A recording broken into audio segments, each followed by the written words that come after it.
We're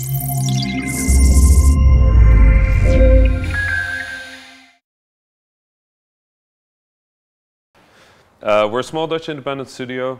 We're two people, two guys. We started about three and a half years ago, September 1st, 2010, when we both dropped out of university because we hated university, and then decided to start a company. Now, I will not recommend you to drop out of university. That's not what I'm here for. Just university really wasn't for me. I met JW on the train to university, so I do owe that to university. I met him on the train, 8 a.m. in the morning, and I'd been working on some games. I've been making games for all of my life. I started when I was 6. I've been making games all my life, and at some point I decided that, you know, I'm good at this. Maybe I should go and make this my job. So I decided to sign up for university. It was 8 a.m. in the morning. I was going to school in the train, and on the other side of the aisle was this guy with a hoodie, and I was talking to some friends of mine about a game I'd been working on, and the guy with the hoodie takes off his hoodie, he looks at me and he says, "Can you please shut up, it's 8 a.m. in the morning, let's not talk about video games." That was JW, that's how we met. We never really liked each other. We still don't like each other, but there was one thing that we disliked more than each other, and that was the idea of having to go through another 2 years of that school. So we dropped out and we started our company. The first game we made was called Radical Fishing. It was a fishing game about fishing with machine guns. And then with the money we made with that, we started working on Super Crate Box, which became our first big hit. Up to that point, we'd been eating noodles because we didn't really have money as dropouts. So, you know, you had like little packages of like three meals of noodles for like €1. That was like great because we had €300 in total.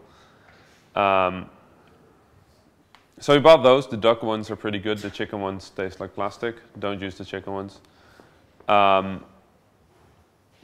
Super Crate Box was different because that game was free. We made it free. We made it so that anybody could download it. And it was this really little thing that JW had prototyped just before we dropped out, and it's actually the game that convinced us to drop out, because here we had a game that was interesting, it was novel, and it was new, and it was simple to make.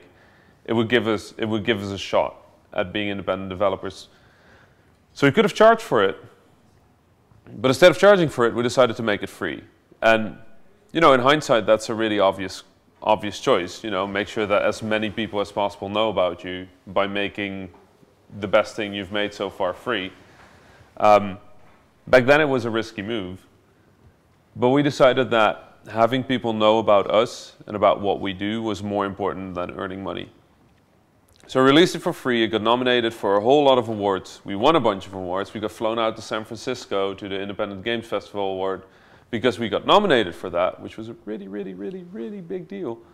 They had all sorts of fancy food, you know, which is nice if you've been eating noodles for like 3 months. Nobody ever told us that fancy food means not that much food, though, so we were still hungry by the end of it. It was nice, though, you know, flavors, it's cool. And from there, things sort of exploded. We got an email from the people at Devolver Digital, the people that own the Serious Sam IP, whether we wanted to do a Serious Sam game.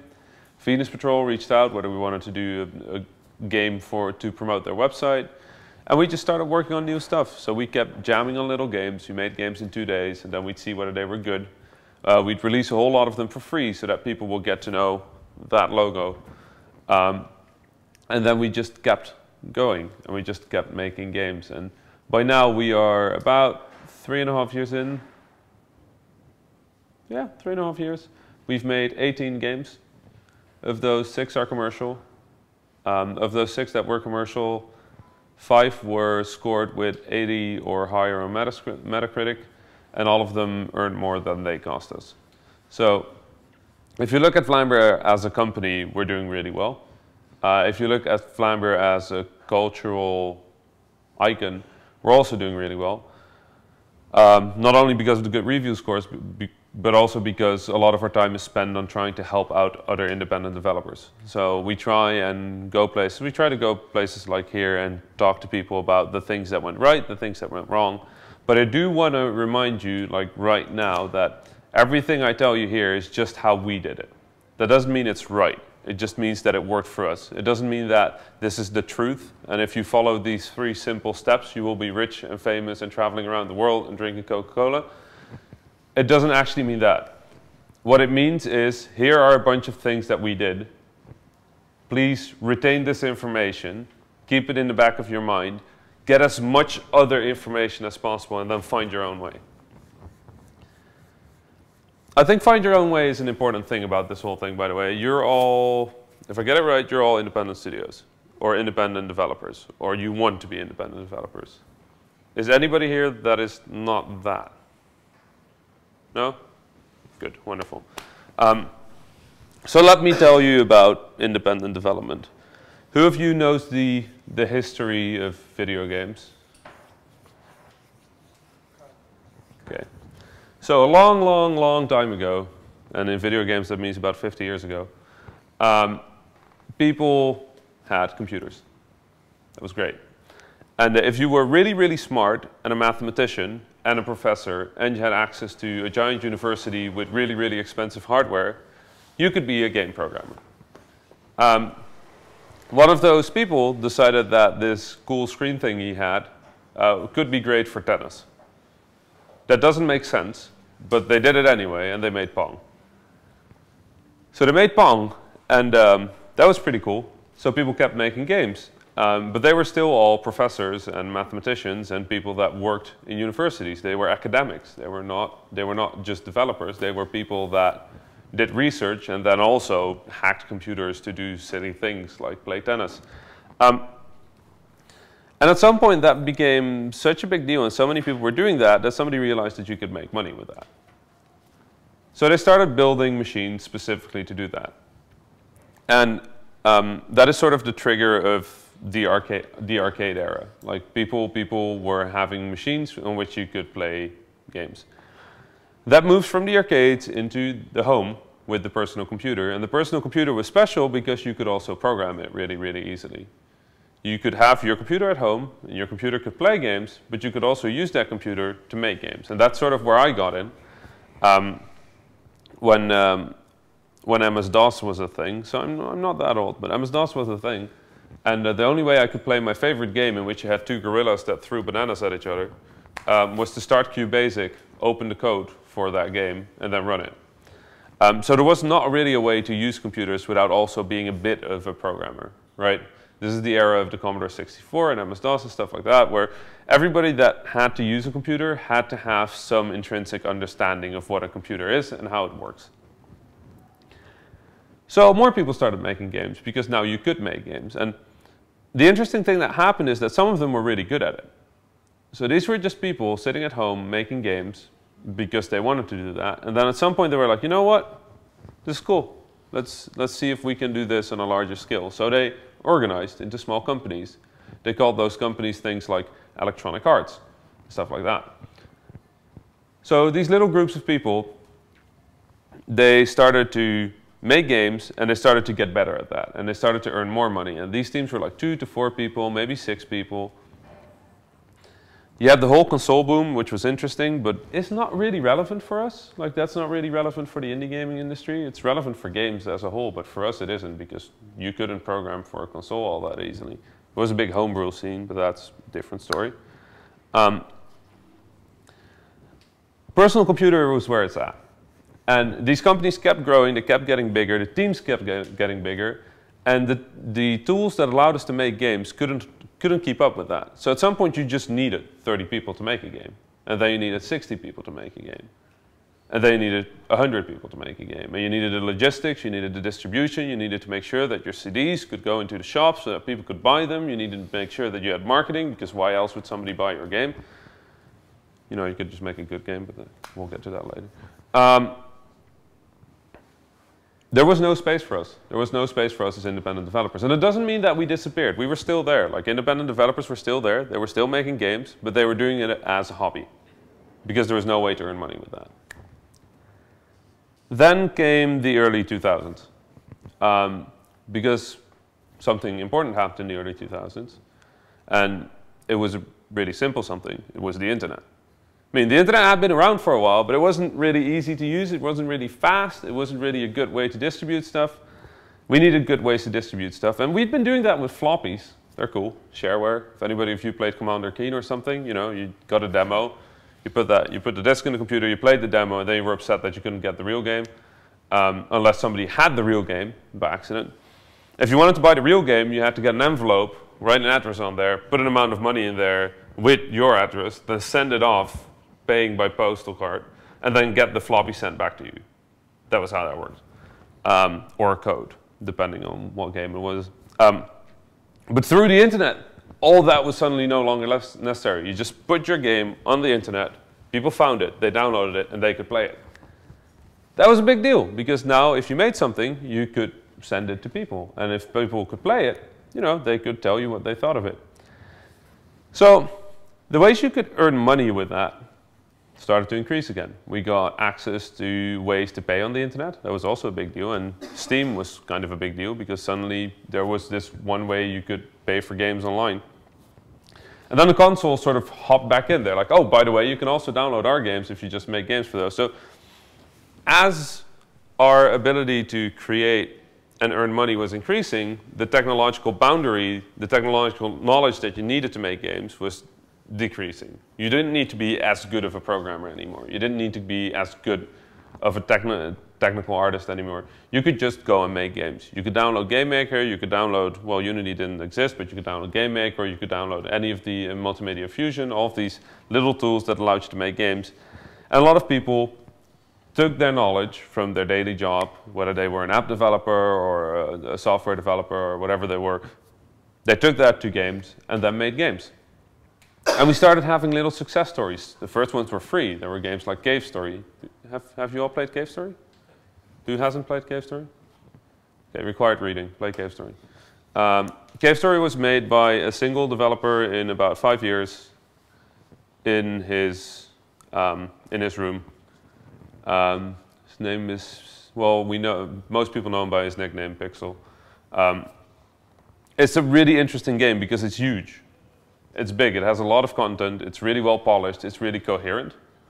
And in many ways I wouldn't say it was the singular moment in which people realized that indie was a thing you could do, but it was definitely an important moment. It was definitely a game at which people looked and then were like, okay, we can do this.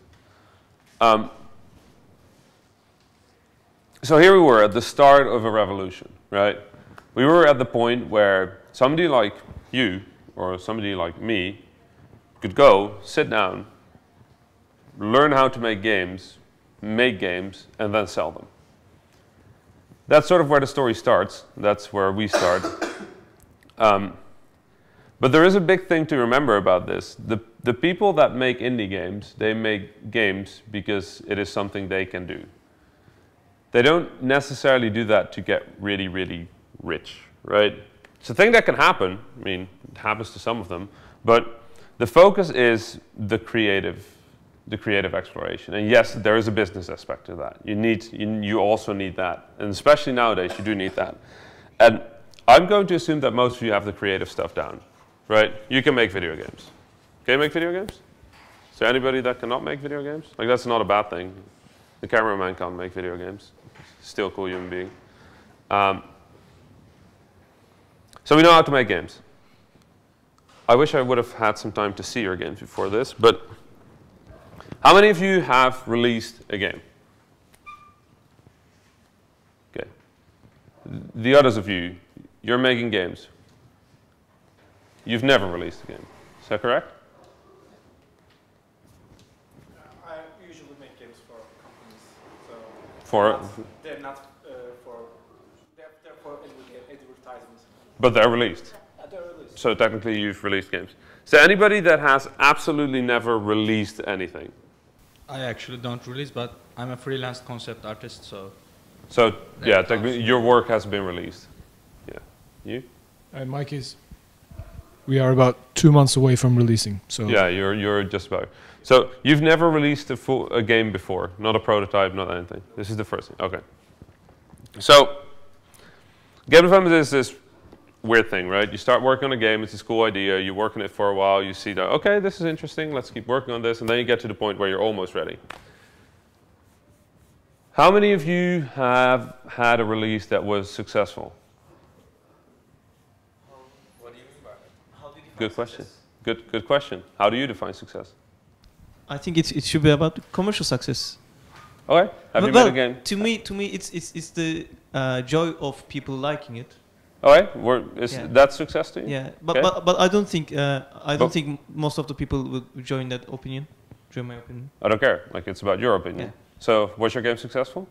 Yeah, People liked it. yeah. Good. People liked it. Anybody else that had a success with a game of theirs? Yeah? We released a local game, and it has a success in local area in Turkey. We have about 1.4 million downloads. Nice. 95% from Turkey download. Yeah, I think it's a success for us, and it's also our 6th game, Nice. 6th mobile Wow. game. Yeah. You've been going. You've been Thank you. going at this. Cool. Anybody else that had a successful game? You? What was it? And how do you define success? I made some Flash games, and some people liked it, so that's success. That's cool. Yeah, no, that's super cool. Thing is, success is sort of a weird thing, right? When is a game successful? We've had games that we released that made no money at all and that we still consider a success, like Super Crate Box. We've had games that made a lot of money that we think are pretty okay, that we also count as success. Like, success is a weird thing. Because it's personal. Like, there's no set definition for success. And you know what, if I'm here anyway, I might as well. Who of you feels that they're good at what they do? 1 or 2, 3, maybe 5, 6 people? Yeah? Why do the others not feel like they're good at what they do? So somebody else, who doesn't feel like they're good at what they do? Now there's suddenly no hands, that's interesting. Yeah?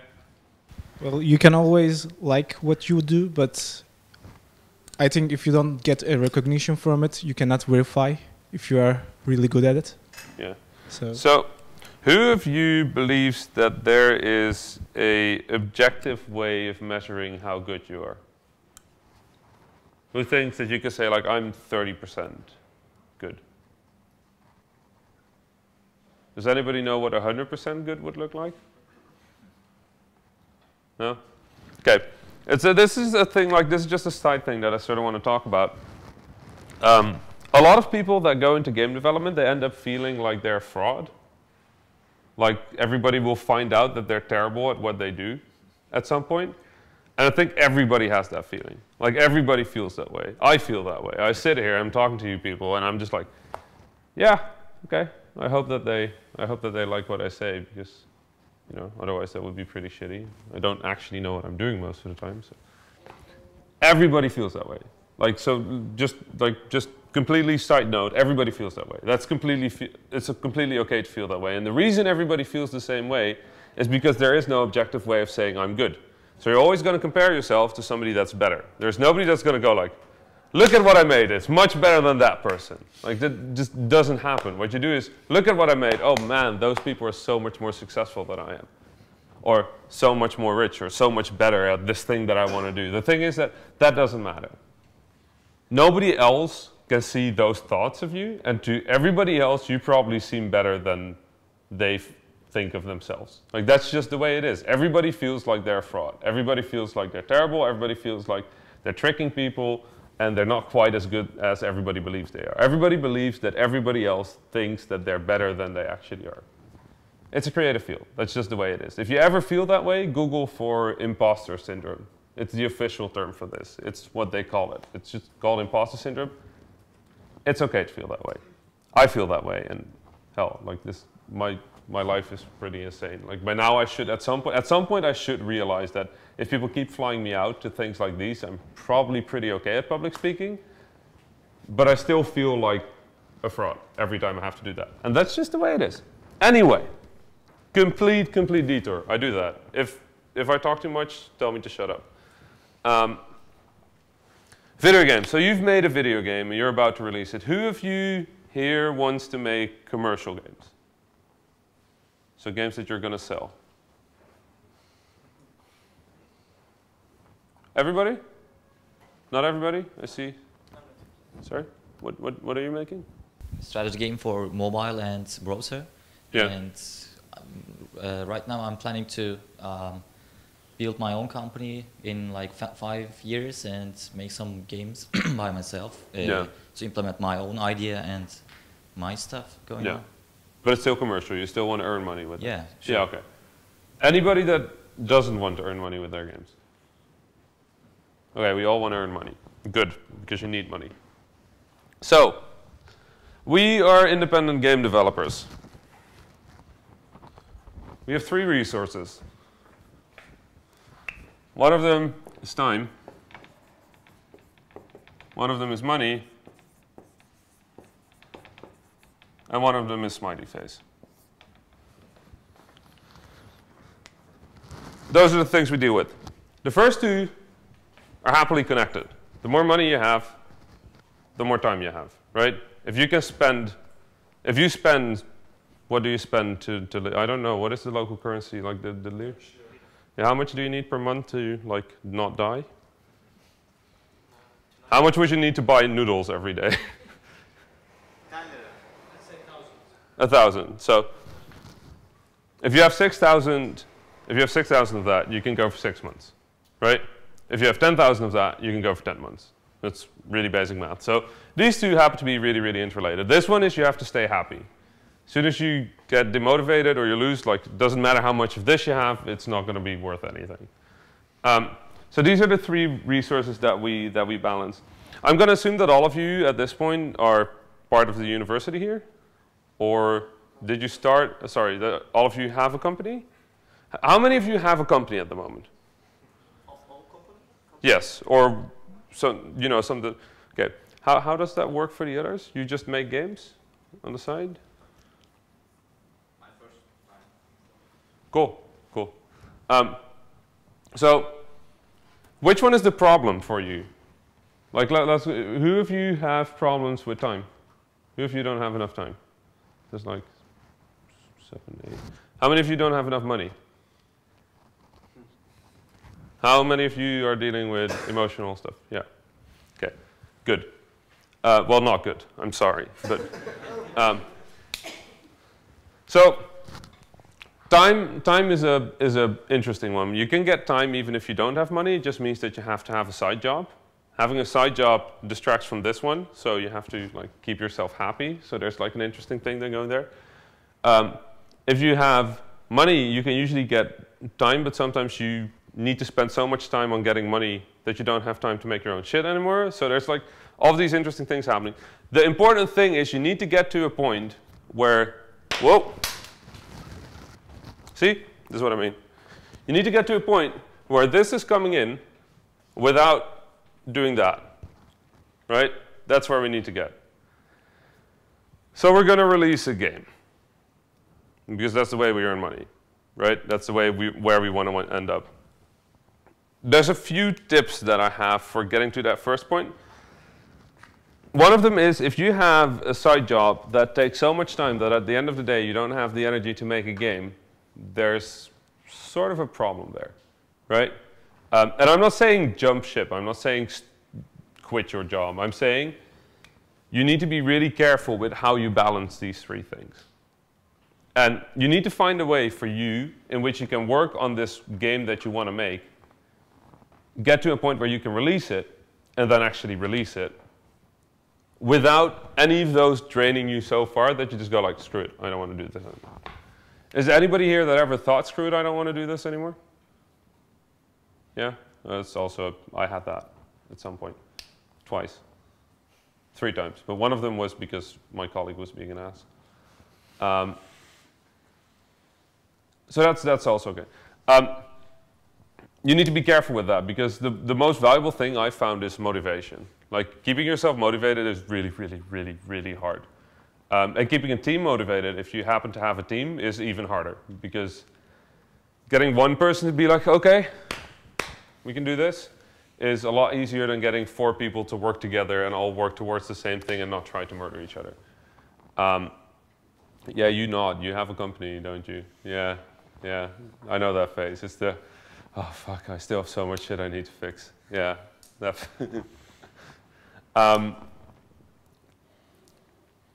so, how many of you are at this point working towards releasing something commercial? Okay, why aren't the others doing? Like, is that because you're in school? Is it because you don't have time? You don't have a company? You don't have a game? Why are the others not? Shut up, computer. Yeah, sorry. Not enough time. Okay. You're not working on anything, or are you working on a side project? It's your full-time job. Yeah, full-time job. So Yeah. Also, I'm in a university also, not this one, but No, university. yeah. So they took You don't over- have time. Yeah, I Yeah. really not enough time. So you're just getting experience at this point. Yeah. Okay, good. Is it correct to assume that most of you at some point, most of you are going to do a commercial release, right? Good.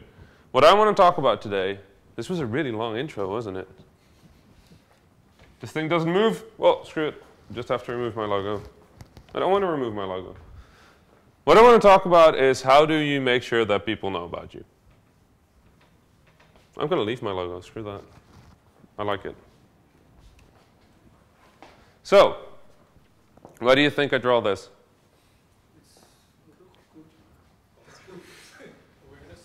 Yeah, it's my brand. This is what people know me as. I mean, yes, people know me as RAMI from Vlaambeer. But that from Vlaambeer is pretty big, because at this point people know me as RAMI from Vlaambeer, not as RAMI Ismail, not as me, like I'm part of this, and this is why people care. We established this a long time ago. Can anybody tell me when we created it? Like when this was a big deal? When this started becoming a big deal? Because I already told you.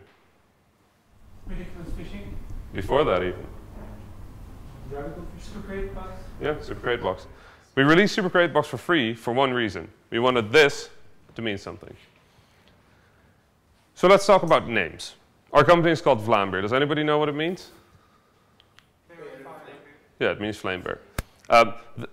In English, it means absolutely nothing. To about 90% of the world, it means absolutely nothing. And even to Dutch people, it doesn't actually mean anything. It's a weird combination between 2 Dutch words, the word vlam, which means flame, and beer, which means bear. It's a terrible pun. The word for flambeing food, you know, when you've got ice cream and you light it on fire, you write that like this.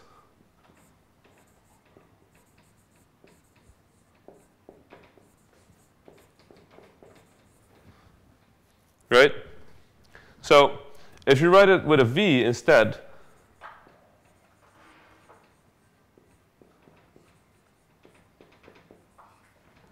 it says flame bears. That doesn't mean anything. We just thought it was funny. Then we didn't like this part, so we just made it singular. So instead of multiple bears, it would be one bear. And that's Vlaambeer. The reason we went with this name is really simple. It doesn't mean anything. It doesn't have intrinsic value. It doesn't have an intrinsic value. That's why companies that end their name in soft or games or whatever tend to feel weaker than a company that just has a name. Something like Team Meat sounds more powerful than Team Meat Games or Team Meat Entertainment. It doesn't have a meaning. Some companies can pull off the "this thing has a meaning" thing, like Apple. Apple means something, but when you say Apple in the context of fruit, you understand it's fruit. When you say Apple in context of computers, people don't assume you're talking about an apple. They assume you're talking about that. That's really hard. Recommendation, don't try and do that. What you could try and do is come up with a word that means absolutely nothing. And the reason you do that is really simple. If it means nothing, it becomes you. Vlaambeer cannot mean anything else but me and JW, or our games, or the things we do. Plus it helps that it's a bear on fire. It's an adorable bear on fire. So getting your brand straight is really, really important. And for us, that also meant we had to come up with some things that Vlaambir means. And we weren't thinking in terms of, you know, what does Vlaambir mean? We're thinking, like, what do we want you to feel when we say Vlaambir? So we wanted to make a studio that would be well known. We wanted people to know about us. We wanted people to think, holy shit, Vlaambir, right? We wanted to make sure that we would have an easy way to distribute all our games on all platforms. So we want to be able to make games on iOS. We want to be able to make games on Steam. We want to be able to make games on Xbox, PlayStation, all of these things. We wanted people to know that. We wanted people to be like, these people make so many games on so many platforms. And then, that must have been terrifying. They just walked in, they were like,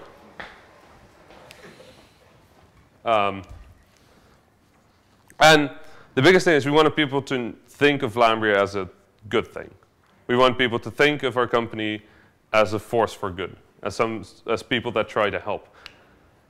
These things were all written down on a piece of paper that we've lost 3 years ago, but they were the core values of what we do. That's Vlaambir. So when you establish a company, when you establish a brand, you want to be thinking about what does this mean to people. If you have those things, you have to act that way. For us, that came natural. Like, this is who we are. Vlaambir is modeled after me and JW. And me and JW are opposites. JW is a creative, artistic, intelligent dude with a straight jaw. And I am a programmer / logic thinking person that really likes travel with a beard. Like, we're like full opposites. If JW's jaw is like this, my jaw is like this, but with a beard on it. Right? It's like opposites. The way it works is we disagree with each other, so we fight. And this is where Vlaambir lives. Like, sort of, like, it just sort of, it's not me, it's not JW, it's in the middle. And the thing that we found there was all of the things I described before. If you work with more people, you need to figure out what you stand for. If you work alone, you already know what you stand for because it's you. Makes it easy. Either way, please start thinking of yourself in terms of a brand, in terms of what does it mean. Like, and if you don't know what you stand for, figure that out. Please figure out what you are, what you mean to people, what you want to mean to people. Start working towards that. Okay? Is anything unclear about that? No? Does anybody know already what they want to stand for? A little bit? Yeah? What do you want to stand for? Yeah? In our case, the name of our company is NoPact, which is weird because we decided to name it NoPact after we found that the domain name was available. Yeah. Which is it probably happened to other people. Yeah. But I think in retrospection, when I think about it, I realize that in our case, NoPact has been associated with no compromises. Mm-hmm. We have some things that we get straight, that we don't compromise with the quality of most things that we work on. Yeah. And we have all been working in other companies, so we all have experience of, I don't know, 6-7 years in private industries. Yeah. So we are not new. We are new to game development, but we are not new to playing games. But in our case, I think we stand for no compromises with quality, and with no compromises with focusing on the player's fun or the player experience. Okay.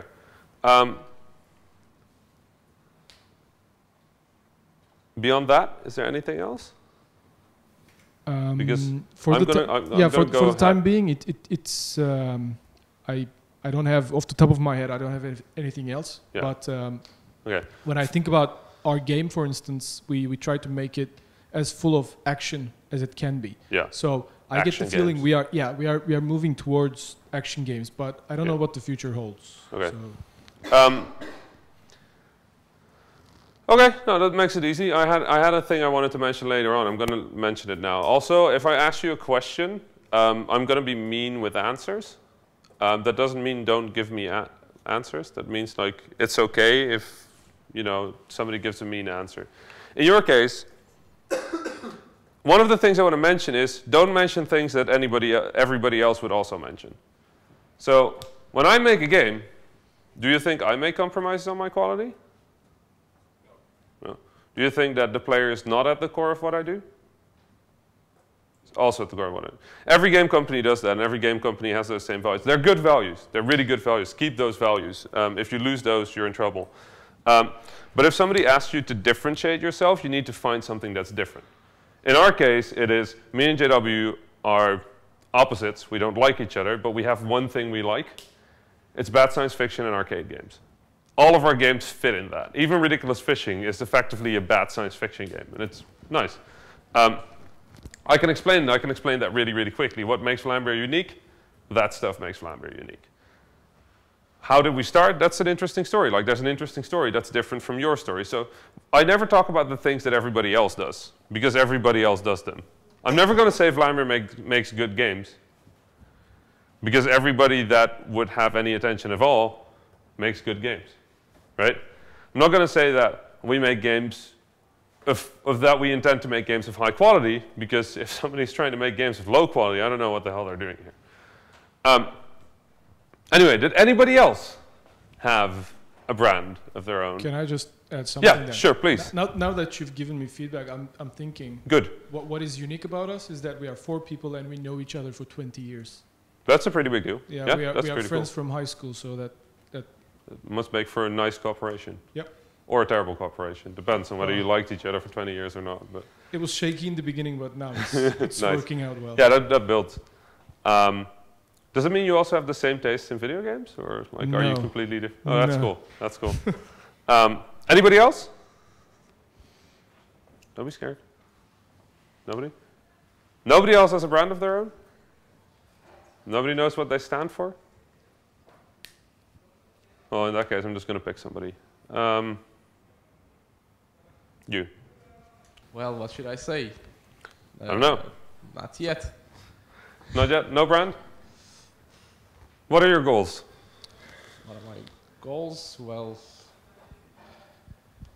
actually I would make video games just for fun, but since we live in a world that we need money to survive, I would do it for money first. And if there would be a time when I have enough of money, then I would maybe start making some really crazy stuff. So what is the crazy stuff you want to make? I don't know yet. I guess I don't have enough of life experience for this. That's a good thing to go after. We'll life experience is good. Yeah. Do you have any ideas that you're working on now? Sorry? Any games that you're working on now? Not yet. Just trying to gain some experience by making some small prototypes. Yeah. What are your small prototypes about? Usually about turn-based games for mobile devices. Why? Don't know. I just think that I'm somehow more good at this point compared to other points.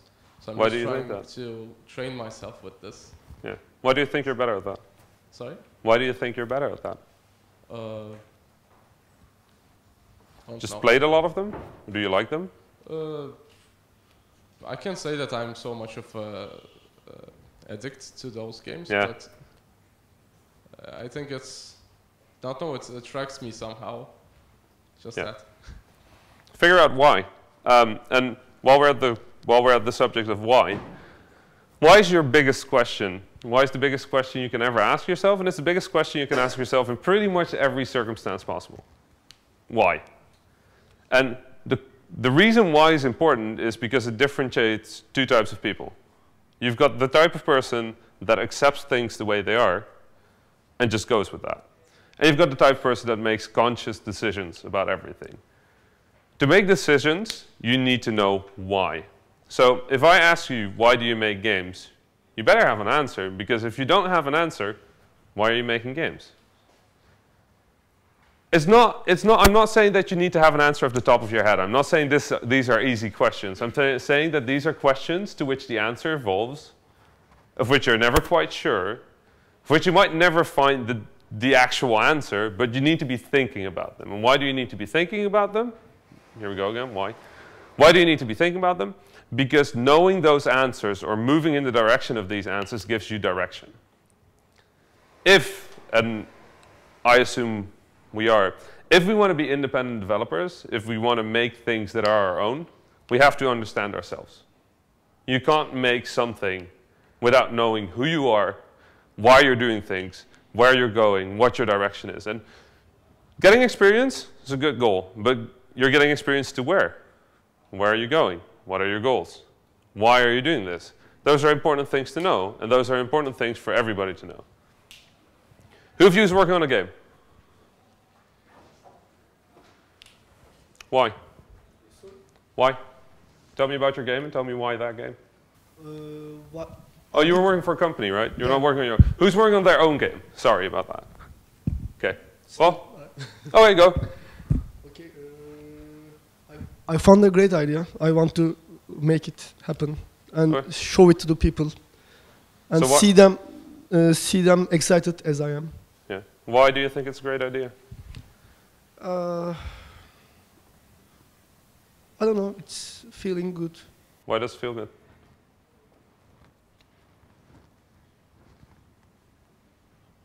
Does it have to be when we start that abstract? I really don't have to say anything. No, you don't. I don't know why. No. But I just think it like that. Yeah. So figure out why, because again, when you accept it, you can't do anything with it. You know that it's good, but if you understand why it's good, you can build on it, right? Accepting something is sand. Like knowing why is a good solid foundation. You can build on understanding. You can't build on acceptance. Anybody else? The fun thing about doing this question a few times is by the third or fourth time, like 30% of the hands that were up have gone down. But the 30% that still have their hand up probably have a good answer. So, okay, let's go with somebody. You seem excited. Okay, actually I'm a music composer. Cool. And at high school I used to write code for fun. And now with a developer friend, we make some experimental games at game jams, mostly based on music and mixing other styles. We just experiment. Yeah. And last year we had a catchy idea, and so we want to develop it further into the commercial world. We want to do this because we had very nice interaction with the game, and we want to share it. Maybe I can explain like that. So why was it catchy? Because we were doing something experimental, and then the outcome was something we were not expected, and so it feels like you play a game, but you are DJing at the same time. So do you know why people like that? Pardon? Do you know why people like that? Don't know. Maybe there's not many examples. Not too many examples. That might be true. Might be true. I was interested in the game because the beats that I was making during playing the game was really interesting, and seeing that I can play with my own music and make my own music while playing the game was the thing that I was interested in. Okay, so if I would say I have made a game that is catchy and about music because I'm a composer, or I say I'm making a game in which people can make interesting beats while playing a game, which one of those sounds stronger? The first or the second? So there's an interesting problem here. The problem is that he could explain your game in a more interesting way than you could. The reason why he did that is because you have a lot of information in your head about what you want to do, but you don't really have the answers to why. You have the answers of what. You have the answer of how, you have the answer of when, you have the answers of who. You don't have the answer of why. A good way to get the answer to why is ask somebody else.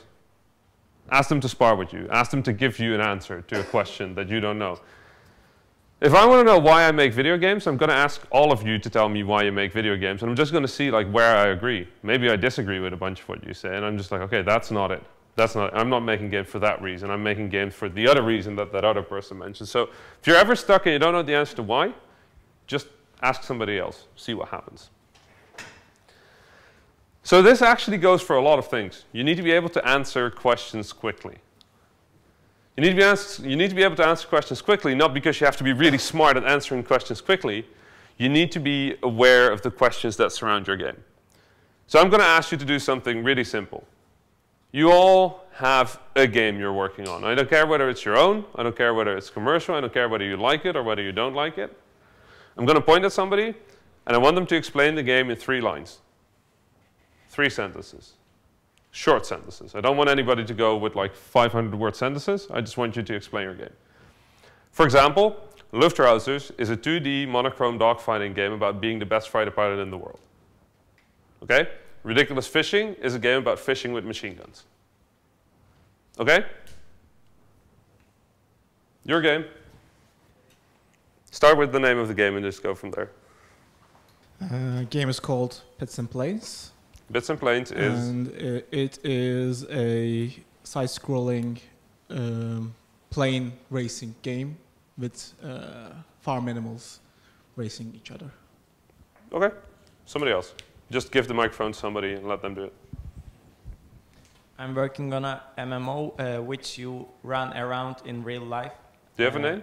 Huh? Do you have a name for the project? Yeah. Okay, start with the name and then is. Becale Monsters is our MMO which on mobile device where you run around and hunt monsters. Okay. Give the microphone to somebody else. Just give it to somebody, whether they want it or not. Just hand it to them. B-Spec is a roguelike shooter where you can slow time to beat the shit out of other robots.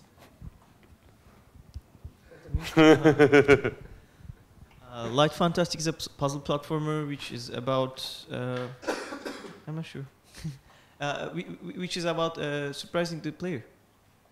Okay.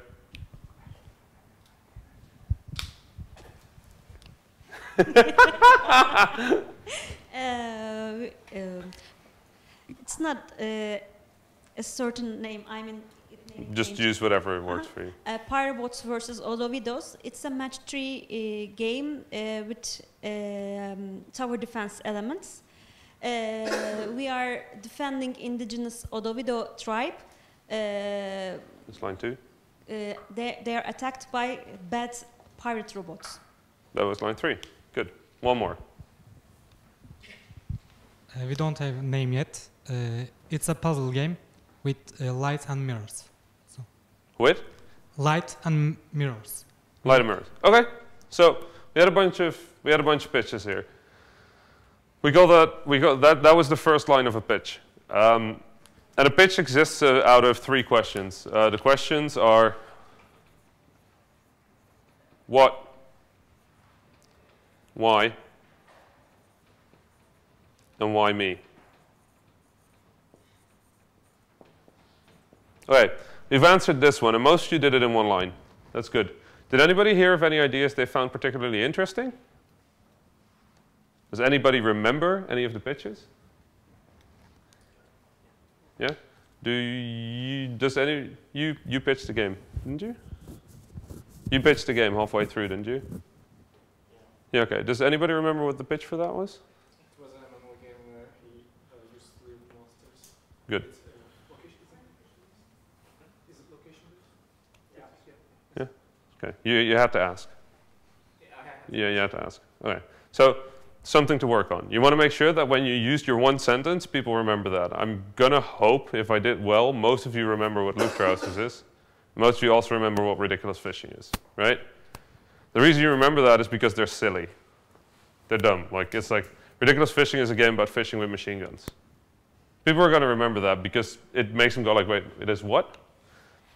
If you're going to be pitching your game, make sure that the unique thing about it is loud and clear. So if you're making a location-based MMO, you want to be starting with that. If you're making a game, a puzzle game about light and mirrors, why the light? Like, what is cool about the light and mirrors? Like, is it about reflection? It's about reflection, and there is a type of mirrors. You know, it's concave, convex, and flat.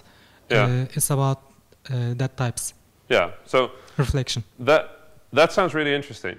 You can probably say that in more interesting ways than light and mirrors. Because when you say light and mirrors, this is what I think about, is here's a thing, and here's the goal, and here's a block, and that's it.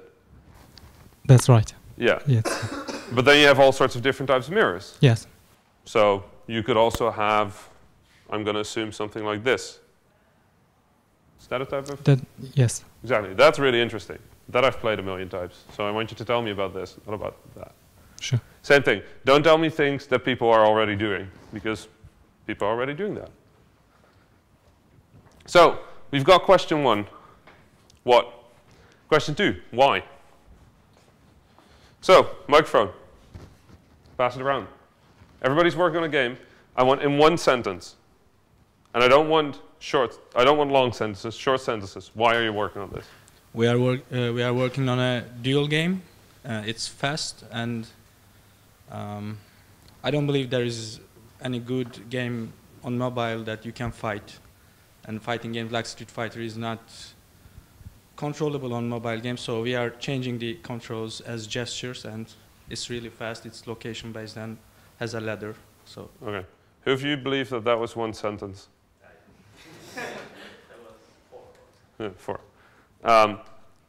Okay, good. Pass it around. Make people really socialize. Okay, good. In most of the tower defense game, you have to wait. In our game, you don't wait. You always do some action. Okay, so it's an active game. Yeah, active game. Okay. Why isn't that in the what? That doesn't sound like an answer to why. It sounds like an answer to what. Yeah. So why? We want to make something different. Okay. Doesn't everybody want to do that? Yeah. Okay. Next. So it's fun when people go like, oh, yeah. So why? Actually, I thought about this. I was prepared. Good. For this. Go for it. Well, there was a game I used to like on the old mobile devices with those Java. Oh yeah. But G2ME. Yeah, exactly. But nowadays I cannot find a game like that, so I decided to make it by myself. Okay, cool. With the new technologies, that's all. Cool. Yeah. You're it. Okay. So for the what question, I will answer. Sure. The game that I'm working on right now is a mixture of Civilization, Travian, and Heroes of Might and Magic 3. Okay. Where you control your armies, you have heroes, and you trade with other people, and it's also a browser-based and Android-based game. Okay. So it's multiplayer. I mean. Why? Because the complexity of the game just drives people to play it. Yeah. I think that people would be interested in that because people can discover the whole mechanics of the game during playing that. Okay. Is that different from other games? I didn't see a such a complex game like this before. I mean, people just make games that only focuses on one side of the whole environment. I mean. Yeah. And you want to focus on the other side as well. Yeah. Cool. That's it. Like I want to focus on the other side as well. It's good enough. Like you don't need the other stuff. Okay. So we've got a bunch of answers to why. Now, why and why me are sort of interesting. Why is about why this concept? Why do you select this concept? Why me is more about why am I the right person to make this? Why am I better at making this game than anybody else? Just, yeah, you start first. Yeah, because it's kind of a challenge for me to do it because right now there's only 2 people in our team, and the technology that we are using behind the server side is kind of different than the other ones, and also the GUI part is different. So it's on my side, it's a challenge for me because we have seen that on the prototype we can do it, but on the release time we will. Who thought that was one sentence? Nobody? Good. Okay, move on. Next one. One sentence. Why you? First, I should. Okay, yeah. If you can run through all of them, you get one sentence for this, one sentence for that, one sentence for that. Okay.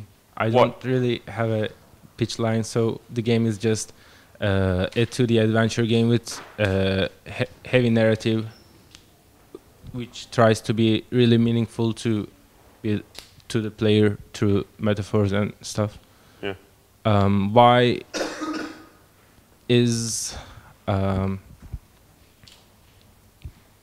okay, I'll just skip to why me, because it's a personal goal of mine to be a good game maker who makes meaningful, narratively heavy, meaningful games. So, interestingly, you make a really big emphasis on narrative games. You want to tell meaningful stories through our media. Yes. That sounds pretty good, doesn't it? So, why? Well, because you want to make a meaningful narrative game.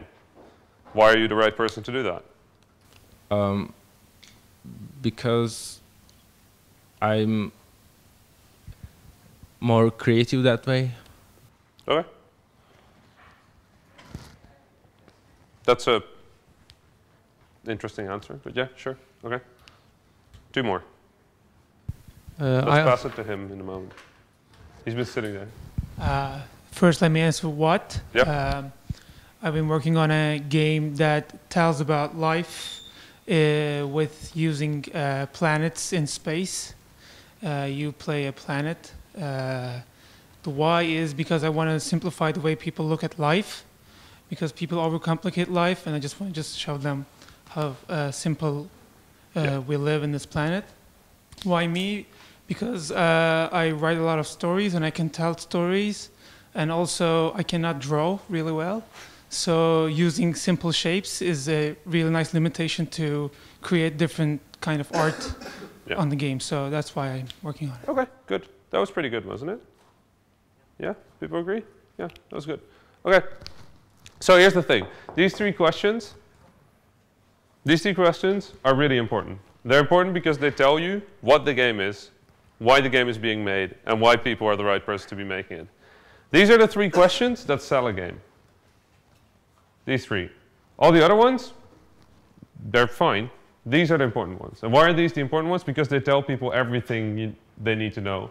And they tell you everything you need to know to answer any other question. You could literally answer me any question about any of the games I worked on, and I only know these 3 answers by heart. Like, those are the only 3 I know. Any other answer I can get to just by starting with answering any of these. It also means that every time somebody asks me something about ridiculous fishing, I can say that it's a game about dealing with loss. That's not what people see in ridiculous fishing, but it's what it means to me. To me, ridiculous fishing is about a fisherman on the sea trying to find a long-lost father and eventually reaching redemption, which is why it's called Ridiculous Fishing: A Tale of Redemption. So if people ask me, is ridiculous fishing's art style happy? I go, no, it's not. It is interesting, it's new, it's something that hasn't been seen before. It's a 45-degree angled look, but it's not happy, it's effective, and that's what the game is. There are a lot of things that you can really easily answer. The thing is, if you keep repeating the answer to these, people start to understand them. People don't understand things straight away. If I ask any of you, who else did a pitch before? Who did the what pitch at the start? Everybody that did the what question, can everybody raise their hand? When I asked what, we passed around the microphone. Who did what? Okay. Does everybody remember what he pitched? It's a game called Light and Fantastic. It's a 2D puzzle or platform game about 2 negative worlds, so something like that. So be really honest. Who of you remember this? Nobody else? No? That's not bad. That doesn't mean your pitch was bad. It just means that people forget really, really quickly. People forget really, really, really quickly. The only way people stop forgetting is if you repeat it. Keep repeating. Keep answering every question with a variant on these 3. Okay?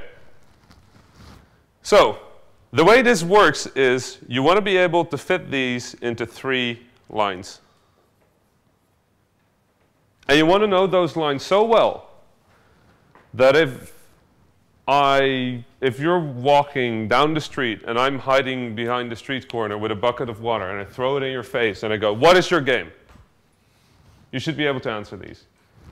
Why is that? Because you never know when you run into somebody that might be really, really important to the future of your game or your game company. If you were able to pitch your game in 3 sentences to whoever mentor, or whoever is here next time, or to me, And I go like, oh, that sounds fun. That sounds interesting. Give me your card. Who knows what happens, right? If you're at an event and there's somebody there that you don't know and they ask, so what are you working on? You can go, well, so I'm working on it's an airplane game. It has, it only has 7 colors and it's about flying, but you can also turn off your engine and then you fall and you can shoot things. And then if you don't shoot, your airplane repairs itself and you can build like different airplanes. People are gonna go like, uh-huh, yeah, okay, cool. Yeah, good meeting you, bye. If we go, so it's a 2D dogfighting game about being the best fighter pilot in the world. It's like, okay, because it's short. It's like, it's clear that I've thought about this. I know what it is, and I'm certain about it. You're allowed to be certain of your game. That's the other thing I wanted to add. A lot of the answers I got were sort of self-critical. It's fine. You're allowed to be critical of yourself. You probably should be pretty confident about what you're making, though. I want to play another really short question thing. So I'm going to say a word, and I want all of you to think of another word that has to do with that word. Okay?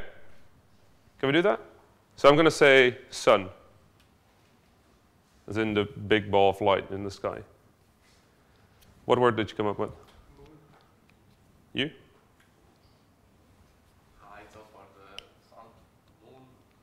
No, what word did you come up with?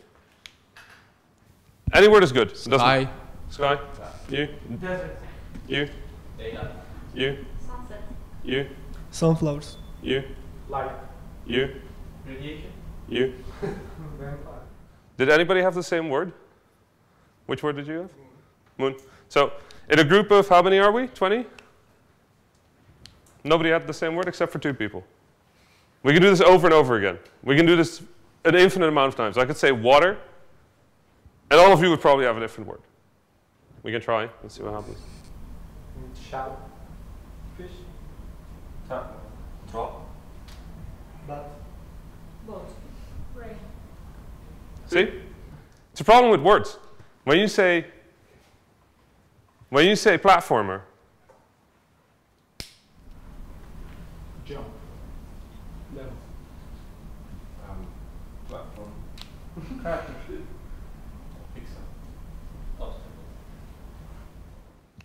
this is pretty important to know. This is really important to know. Because this literally means that the more words you use that are undefined, that are weirdly defined, or that aren't defined at all, the worse your pitch is going to get. You cannot properly explain a lot of things through words, which is why we use screenshots, which is why we use videos, which is why we use a lot of things. The things that words are best for is intent. Why are we making this? A short summary, like a short thing that you can just tell people. The thing is, saying platformer is absolutely worthless. Why? Because nobody knows what the hell that means. If you say turn-based strategy game, that's a bit more defined. We know what that means. It's probably something with like little squares where you can move things around. It doesn't have to be. Like it could be something completely different. It could be with hexagon shapes, or it could be a turn-based strategy game in which the turns aren't turn-based but time-based. Like, we don't know. All we know is turn-based. So the more you can define it, the better. The biggest problem is when the unique selling point of your game, the thing that is special about your game, if you catch that in one of those words. If you want to say time-shifting platformer, I'm going to think of Braid, because that's a game that was a time-shifting platformer. There were about 400, 500 of them in the meanwhile. They all weren't Braid, and yet they used the same words. Makes it really hard to communicate about your game. So, when reaching out to press, we need these 3 questions, right? When reaching out to consumers, we need these 3 questions. We also need the things that fill those words in. So those are screenshots. Who of you have screenshots of your game? How long did you take to make them? We did our first game. For our first game, we just take screenshots and put it on the store. Yeah. After all the other games, we try to focus on screenshots for marketing, because we have no marketing budget. We use free marketing techniques. At our last game, for local games, we spent 3 days because we just took screenshots and work on that. For example, our concept artists work on the jetpacks, effects. After that, we use a character. We change the position of characters, and after 3 days, we decided the most beautiful one. Because of that, it took 3 days. That's a pretty good way to do it. Yeah. That's a good way to do it. Okay, you're making a game, right? How long are you spending on your game? Months? Maybe a year? Maybe more than a year? So why is it that you spend months or years on a game, but have not thought of answering what the game is, why you're making it, and why the game is interesting? And how can you spend months or years on a game and then spend minutes on taking the best screenshots? Because your game probably has a lot of beautiful things in it. It's probably pretty hard to get those screenshots exactly right. You spent months on this. You spent maybe even years on this. Your game kind of deserves it to have like a bit more effort put into its screenshots, because those screenshots are going to be the most important thing that people see. People are visual creatures. We care about how things look. Everything, pretty much everything we do starts on, we look at something and our brains immediately go like, I like that or I don't like that. Or I think that's pretty or beautiful, or I don't think that's pretty or beautiful. I think that's interesting or not interesting. You make those decisions in a split second. 3 days for screenshots is pretty good. We tend to take more than a week for most of our games. And we just play the same game over and over and over and over again. And sometimes we cheat a bit. Sometimes we make some extra enemies and just put them in there. Like that could happen. Maybe it doesn't in every game, but it looks more interesting. You don't have to fake screenshots. Just keep it within the game. But find the best angle for your game. I mean, if you're going to make a portrait photo for a really, really big, if you're going to make like photos for a wedding or something, you're going to be like, yeah, this is, yeah, shoot, yeah, done. Like, you're going to put on a suit, you're going to find a nice backdrop, and you're going to make a photo. Or you're going to find a nice dress, and you're going to find a good backdrop, and you're going to make a photo. You're not going to be like, yeah, just shoot a fucking photo. Okay, hurry up, please. No, I'm not going to shave. That's not what you do. You take care. A game is, a lot of people say a game is like a baby, right? It takes a lot of time. It's a lot of work. It's probably the roughest at the end. Then when you're done, it's like a crying pile of whatever. And then you have to deal with it, right? So make sure that at least the baby photo is good. Good memories, anyway. So take some time with your screenshots. Same thing with a trailer. Take time with your trailer. If you're going to make a game, I'm going to guess that the game moves. If the game moves, it's probably a good idea to show the game in movement, right? That's not a big leap. Make sure that you have that. Now, at this point, we've got everything we need. We know what the game is. We know why we've made the game. We know why we're the right person to make the game. We have screenshots, and we have a trailer, right? Is any of these parts things that people need more? Anybody has questions about? Does anybody have questions about screenshots or trailers? That microphone, man, it's making miles today. So the 3 questions, are they applicable for every game? Can you think of a game that does not have these questions? No. Good. So we've got the answers. We've got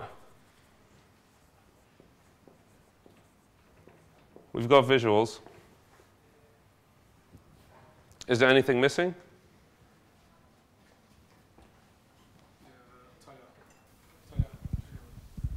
Is there something around how to answer a question from a player asking, why should I play this game? Or is it implied in the 3 questions? So that one is here. Okay. I mean, that's if you're asking why you're making the game, that should be the same answer as why should people play it. If you're saying, I'm making a 2D dogfighting game because I want to get super rich, then people are going to be like, yeah, go screw yourself. Like they're not going to play that. This question is the same question as that question, but that's a good question to ask. How we gonna make the game? Sorry? How to do the game? what's your plan, or is it about the plan, business plan, or that's sort of plan? That's sort of overarching. This is more about how do we let people know about the game. Emotions. Yeah, that's probably somewhere in here, right? It's like, what are you trying to achieve? What is the game? Why is the game interesting? I mean, again, if you're making a game about dogfighting, then you should, like, Luftrausers is a pretty aggressive game. And we made that because we were upset. We got cloned. People stole our game, ran away with it. We needed somewhere to vent our anger, and we made Luftrausers. So for us, that is why we made Luftrausers. So if people want to play a really angry game, then they should play Luftrausers. So you have to reach out to press people. You might answer all these questions, but no one should know about it.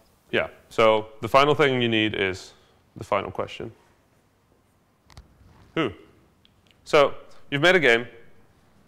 It's done. You've got all of this information. And then who gets the information?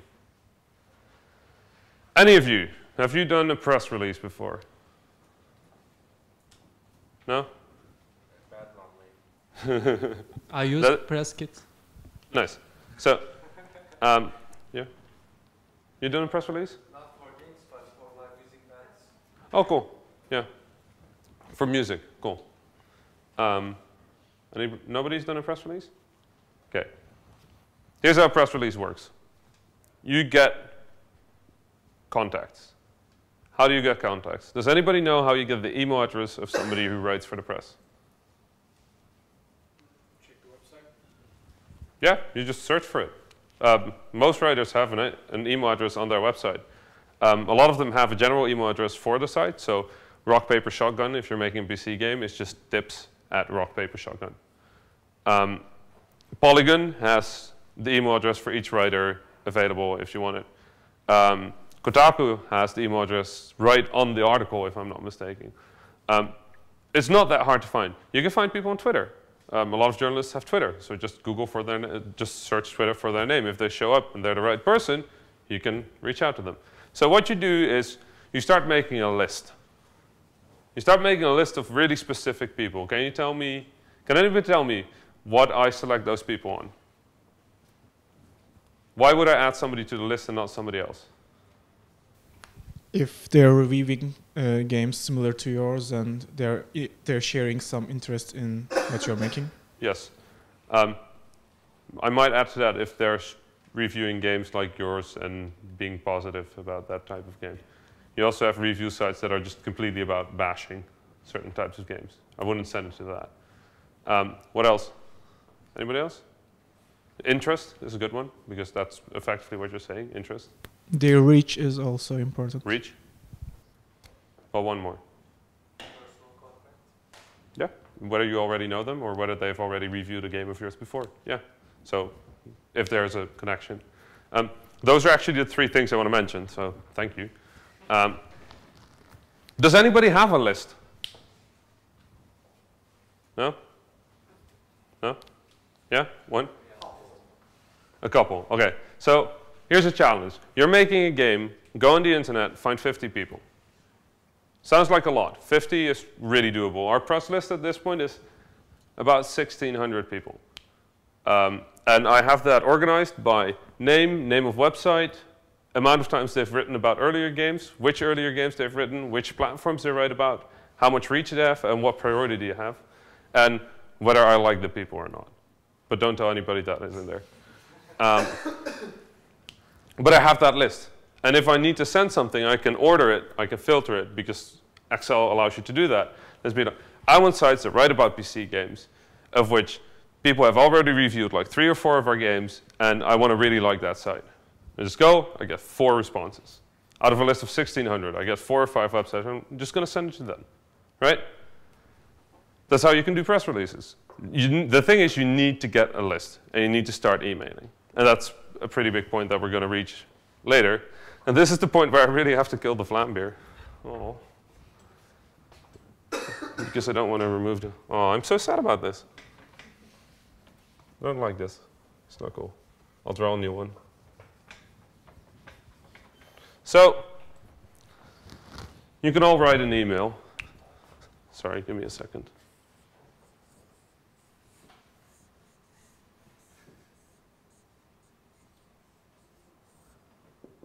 Good.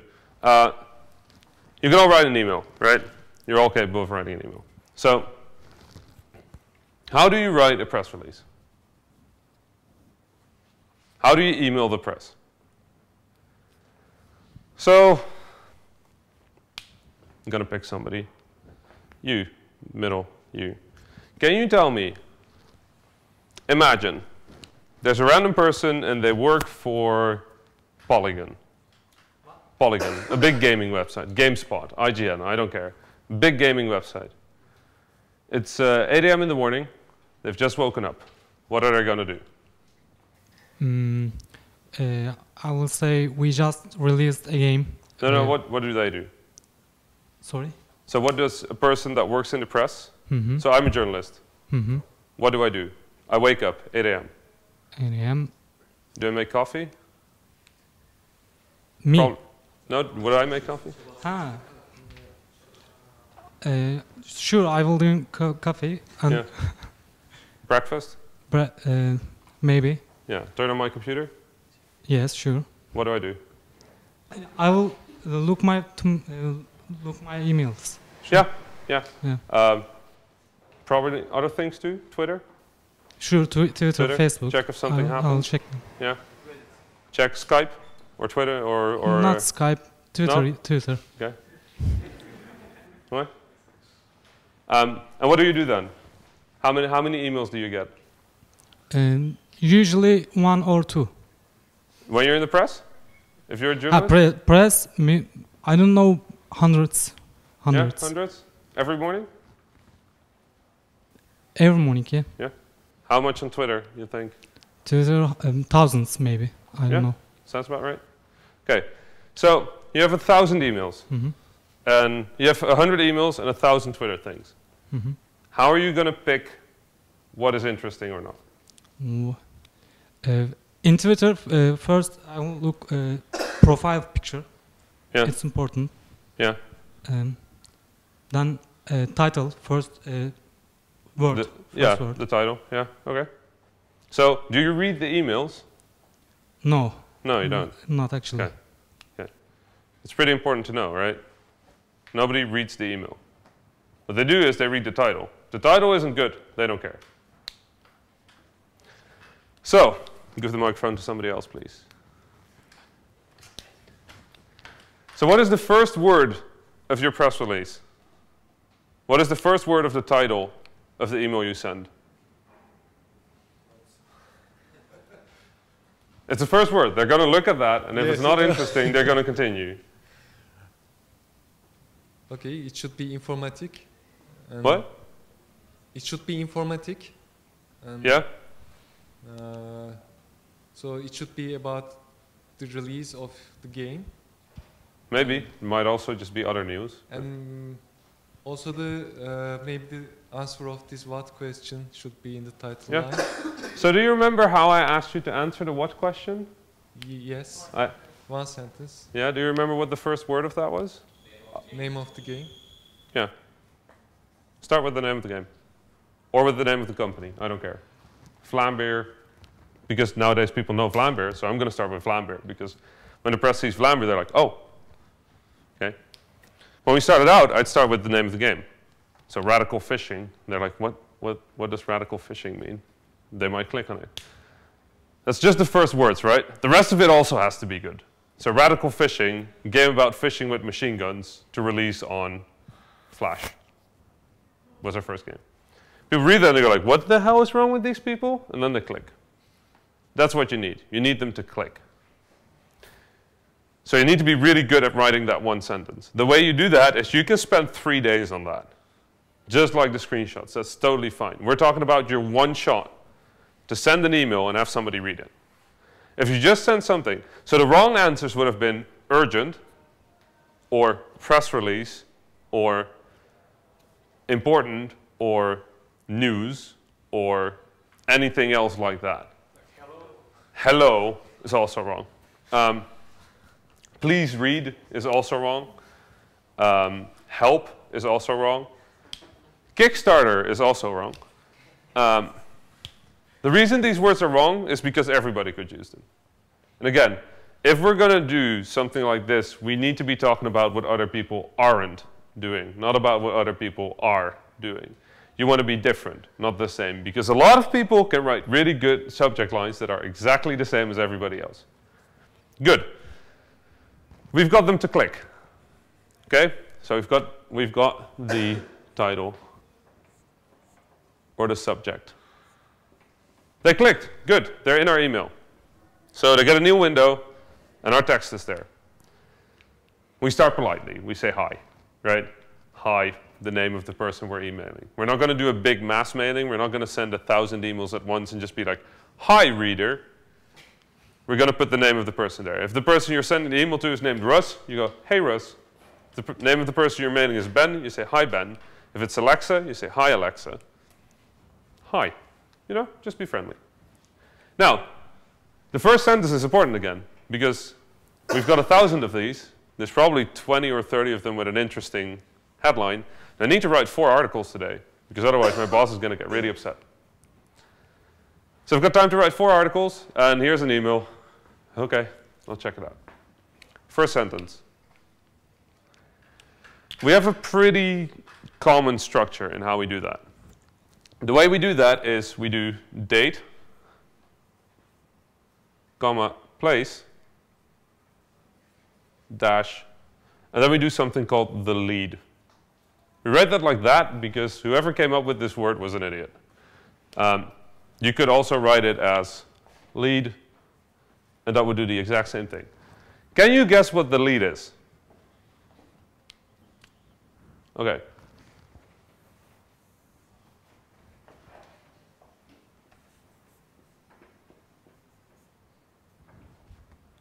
That's it. That with 3 lines. You know why that is 3 lines? Because that's exactly how much time they're going to give you. They're going to read the first 3 lines up to the end of the first paragraph. If they don't know what you're talking about, by the end of those 3 lines, they're going to throw it away. They don't have time for your shit. Yes, you can tell them a really important story about how you had childhood friends that really liked this one game that they like to play and that you were inspired by that. And by this time, I was like, oh, fuck. Next. You've got about 3 lines. In 3 lines, you need to explain the things I just asked of all of you, and then also tell me what the news is. So if I'm somebody in the press, and I'm only going to read those first 3 lines, the first paragraph, I need to know everything. I need to know everything your email is about. If it is about your release, our game is going to be releasing on the, when somebody was releasing a game real quick, Monochrome?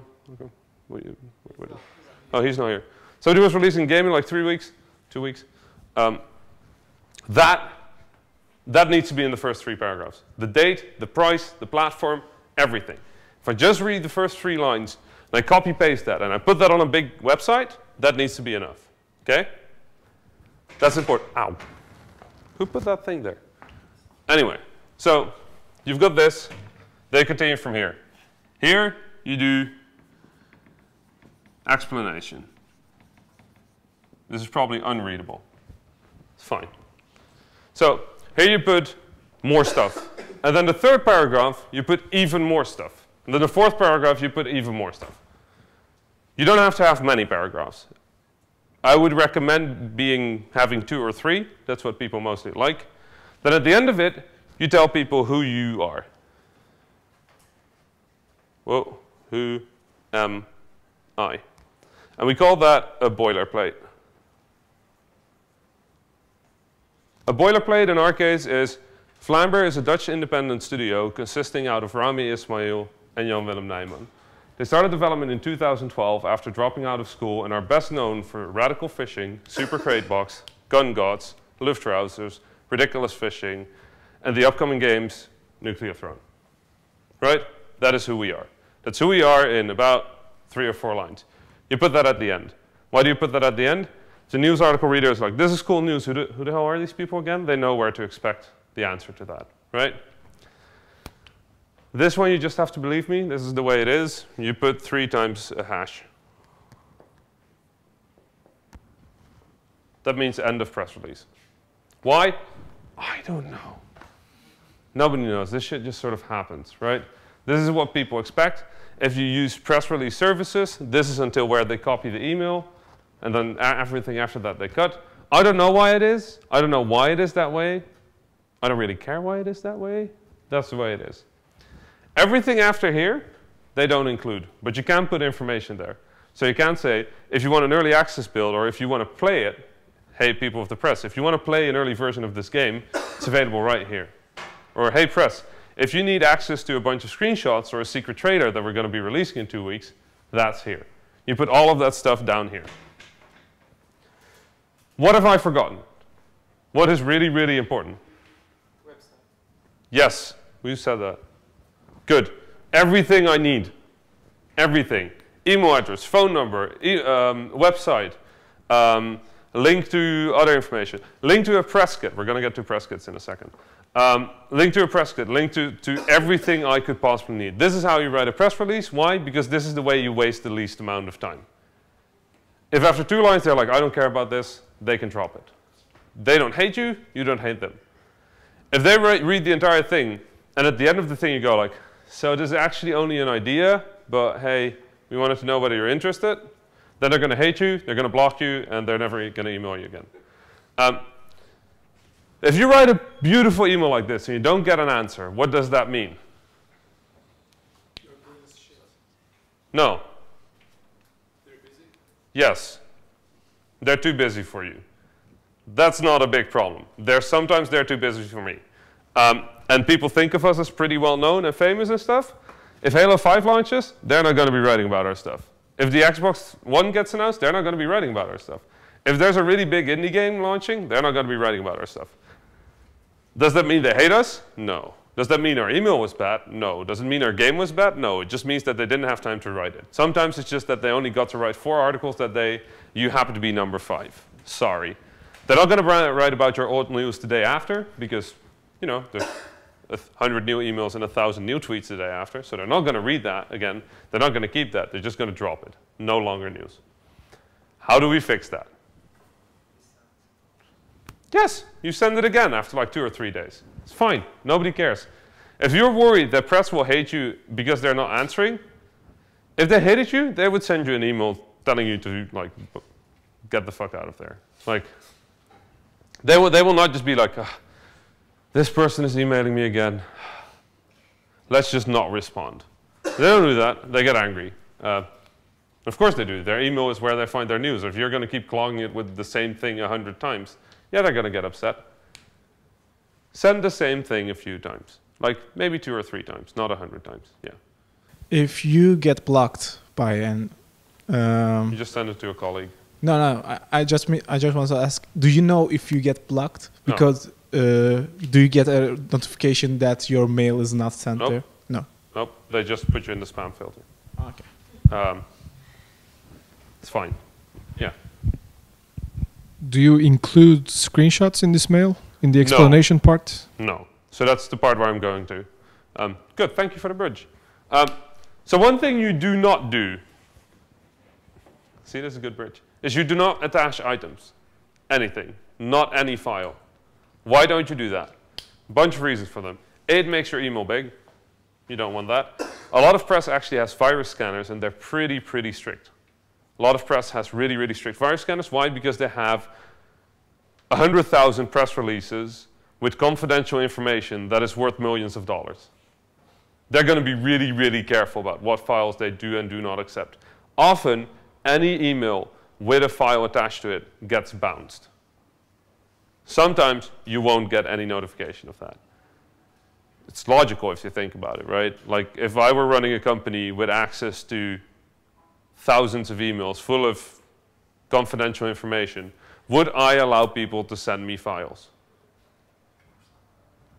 No. So they don't do that. A lot of them don't do that. A lot of them quietly bounce your email, which means that nobody ever gets to read it, and also nobody ever gets to know that they didn't read it, right? So don't do that. It's why I created PressKit. Do PressKit. You can get it at dopresskit.com. You write it like that. I don't know why I named it that way, because it's a kind of hard thing to explain, because the website is this, the thing is called this, and you pronounce it like this, and it's all the same thing. Basically, I'm an idiot. It's fine. This is a free tool. You can download it. It allows you to make a press kit. A press kit is a place where you answer all of this stuff, have the visuals, have trailers, have your boilerplate, have all of the stuff that I mentioned that you need in here, and it puts it in a nice website for you. So that when you send your email, you can just go, if you need this information or you need screenshots, visit this site. Another big one, PDFs are usually allowed to send.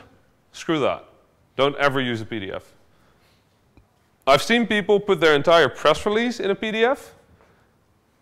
That means that they have to see the title, be interested, then read an email that makes them interested enough to click a PDF, then wait for it to download, then open that.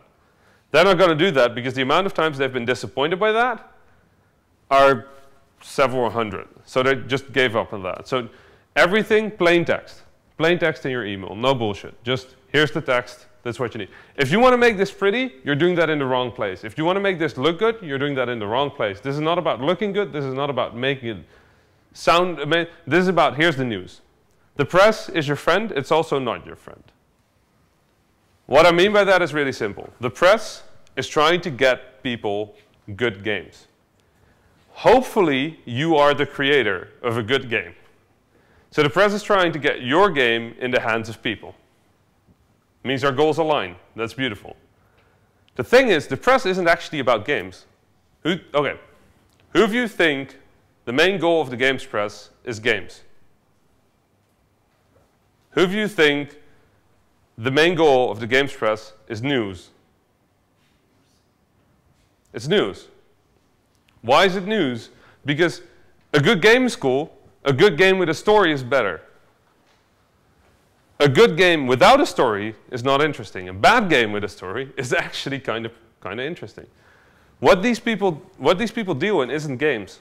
They deal in news. They deal in interesting stories. They deal in perspective. They deal in, and yes, they write reviews.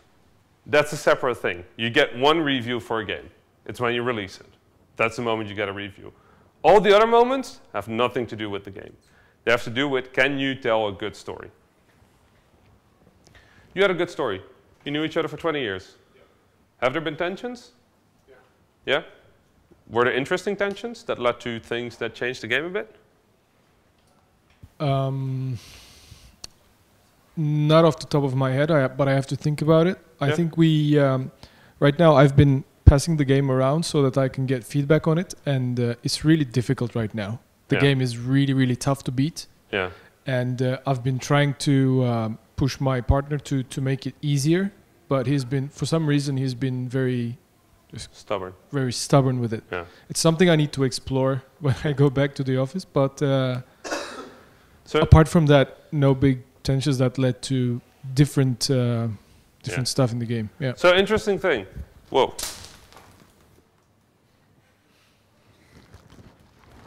So interesting thing. I remember that.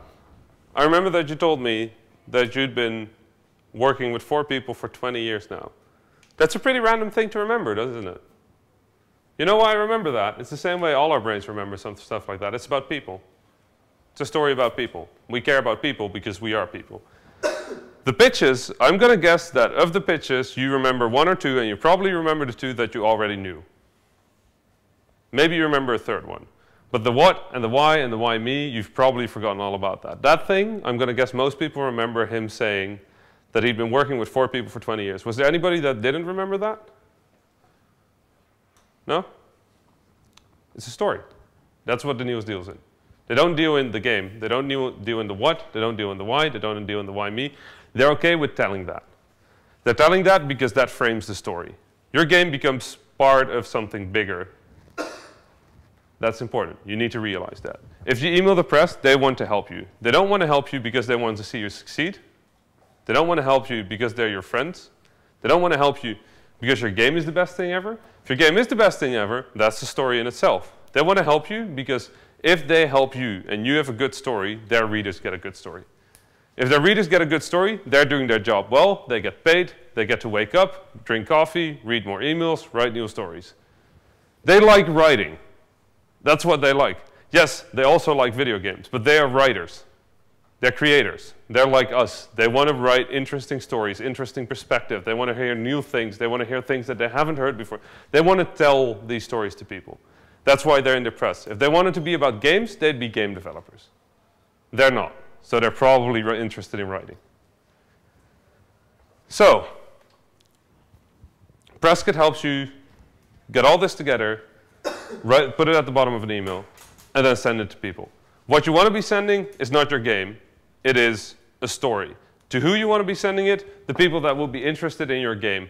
That sounds weird, but that's the way it is. If you can find people that are also interested in your story, send it to them as well. A lot of our news doesn't actually go to gaming sites. A lot of our news goes to technology sites. Why? Because we're stupid. Also, because we know that the people in technology are sort of interested in games, but then specifically the structure behind games. So when we talk about, Apple takes a 30% cut of our game, and that means that this game made X amount of money. That's interesting for financial websites. It's interesting for technology websites because it's a story. Those stories aren't about a game, but we do answer all of these questions there so that everybody who reads it goes like, wasn't there a game about shooting fish? I think I read something about that. Yeah, didn't that do pretty well? Yeah, it got cloned or something, didn't it? Yeah, somebody stole the idea. This is a conversation that people have. They have that because we reached outside of gaming. You can do that with your game. There's definitely going to be something about your game. The location-based game, every technology website that you can find, every GPS tracking game site that you can find, everything like that, they'd be interested in that. Why? Because you're doing their thing. So that's who again, right? That's who again. So do you think that there are any questions beyond these that you need to know about? Ow. Geez, I keep breaking things, by the way. I broke the thing of the... Sorry. Sorry. Now it's sharp, so I keep cutting myself as well. Okay. No? No questions? It's good. Yeah? I have a question about what do you think about contacting the players directly? Not through the press, but, I don't know, using your Facebook page or Twitter account, your website? Absolutely. Absolutely. Are there any pointers that you can give? Yes. Let's get to that in a moment. Let me wrap up the press first. So do you think you need anything else to do any of these things? We should add icons. Yeah, I've dropped that under visuals. Okay. It's like something you can see and listen to. Yeah. The answer is probably not. Why not? Because these are really big questions you're asking. If you need to put anything in there, you can probably drop them under one of those 4 questions, right? So answer these things, and you can do anything when it comes to press. You just need to get better at answering them. So a thing that you could do, I don't know, how much time do we have? How much time do we have? No, but how much time do we have in total? Yeah, we have like 2 more hours. Oh, great. Wonderful. Good. So I have an exercise for you later. It's going to be great. You're going to be so excited about it. It has nothing to do with video games. So yeah, okay, let's move on to social and brand management. Brand management is interesting. So you have a brand, and your brand actually has to be able, you have to be able to answer these same questions for it. So you need to be able to do this for your game, and you need to be able to do this for you.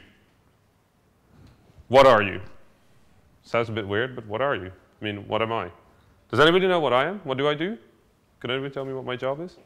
You tell stories. I tell stories, yeah. I'm a programmer, yeah. I do business, I do marketing. Co-founder of Lambert, yeah. Bringing the arcade back. Bringing arcade back, that's our tagline, thank you, yes. See, like people know what I do, they know what I am. I know what I am, I do the business, the marketing and the development of Lambert. I'm the creator of Do Presskit, I'm creating Do Distribute. I also try and help flourish the independent gaming community, and I try to do that in emerging territories. It's like 5 lines. If you read my business card, it's on my business card. That's what I do. I want people to understand what I do because that allows them to understand what they come to me for, right? Same thing for Flambir. Flambir is bringing back arcades since 19 and then a randomly generated number because we thought that was funny. The website on the Flambir site is actually not the same year. The year on the Flambir site is not the same year. Every time you refresh the page, you get a new year. It's great because a lot of press thinks that it's actually true. So every now and then we get an email where people just go like, so the website says that Flambir was founded in 1963. Can you tell us about them? We just go like, yeah, so our grandfathers, they had like this woodworking company and they used to make board games. The amount of times people fell for that, where they're like, really? And we're like, no, of course not. We were founded in 2010. It says it right at the bottom of the website. But Vlambeer, yeah, we're bringing back arcade. That's what we do. We want to make arcade games. We want to make small, interesting games that are really easy to understand, but that allow you a lot of depth, a lot of exploration. And we want to make novel, interesting, creative things. That's what we do. Can I ask you a question? Yes. When you answer these questions, yes. Are you completely honest with yourself, or you are trying to answer these for the sake of your business? I mean, are you completely sure that you want to make arcade games? Yes. Why? Because I think arcade games are an unexplored part of gaming in which there's a lot left to explore, and we kind of decided that it's dead, but it's not. What happens if you decide to make a strategy game next year? Then we would make a strategic game with a lot of the influences of arcade, which are something that's accessible, easy to understand, but allows a lot of depth for skill. Our games are about skill. That's what we do. That's why we call it arcade, because they're games at which you have to be good to continue. You can't beat our games just by playing. But for example, I'm not like you, and I don't know how to deal with it. I want to make all type of games, and I don't have a simple answer for what I am. Yes, you do. You just don't know it yet. Everybody has an answer. And it's really simple, because you can't exist otherwise. You can't be making games and not have a line through it. You might just not see what the line is. But if we make games like this, so we see the line, right? It's there. If you make games like this, there's still a line. It's just a bit harder to find. Whatever you make, there's always a line. There's always a theme, because you are a human being. You are coherent. Your thoughts are built upon your knowledge, are built upon your culture, on your history, on your thoughts, on the way you think, and the way you act, and the way you speak, and the things you find important. Every game you make is going to be about those things. And you can't not do that, even if every game is different. Come on, look at what we've made, okay? Let me go through it. We've made a 2D platformer. We've made a fishing game. We've made an airplane game. We've made a first-person shooter. We've made an atmospheric game about hunting yetis. We've made a karate game. Like, none of our games make sense. If you list them, it's complete nonsense. It's like there's no structure in it. For us, the structure is the skill.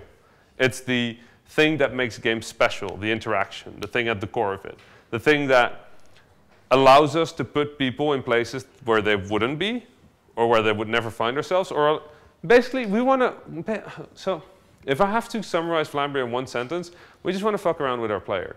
We just want to have fun at their expense. That's what we do. We make games in which we make our players upset. We like that because they have to get better. So if you see the disc gun in Super Crate Box, that's because we're assholes. And we like that. We like having fun with our players. That's sort of what we do. But that answer, a lot of developers and a lot of indie companies can make that statement. You think that fucking around with your players is a thing that a lot of companies do? Maybe Team Meat does it. We're pretty big assholes when it comes to our games. We made a game about hunting yetis, and there's no yeti in the game. Actually, there is, but it only happens on like 1 of 3,000 computers. So the thing is, there are certain things that make Vlambeer unique. And yes, there are things that overlap with others, but it's not a lot of them, right? So people that make skill-based games that want to help the indie scene, that go to emergent terrorists, like all of these things together make Vlambeer. None of those things is common. Like, most people make games because they want to make them, right? Because they want to play them. Like, people make games because they want to play that game. People say, like, I want to be playing this game. That's fine. Like, I don't say that's a bad way of making games. The reason I say that is because I know that at Vlambeer it's different. We make games that we want to make. If we were making the games that we wanted to play, we'd feel that we would be missing out because we would be the only people in the world that wouldn't be able to play the game because we made it. So why would we make the game we want to play? Let's let somebody else do that, right? So actually, what I like playing, sometimes they're action games, but usually they're really big narrative games. Like, I'm a really big fan of games like Metal Gear Solid, games Like The Last of Us game, Assassin's Creed, like the big, like sprawling epic. I like those games a lot. I want to play those, so I don't want to make them, because if I make them, I can't play them anymore. So that's something different about us. Like that made people grin. Like a lot of people here were like, huh, yeah, that actually kind of makes sense. And I know that that is special about us, so I mentioned that. That's the only reason why I mentioned the opposite. We like to like make our players upset. Not a lot of game companies do that. Most people want to make sure that their players have a good experience and that they don't get like pulled out of it. We're like, nope, we're fine with that. We like that. If you grab the disc gun and you shoot, you die. It's fine. I'm happy with that. Like, just get better at the game, damn it. Like, if you want to have a good time, like, earn it. That's not a thing a lot of play companies do. I know we do it. That's why I mention it. I can tell you about how we're two people making games. One of us is a programmer, one of us is a designer. Nobody gives a damn, because that's 90% of two people companies. So I'm not going to mention that. What I'm going to mention is that we don't like each other, because that doesn't happen quite that often. Actually, we don't just not like each other.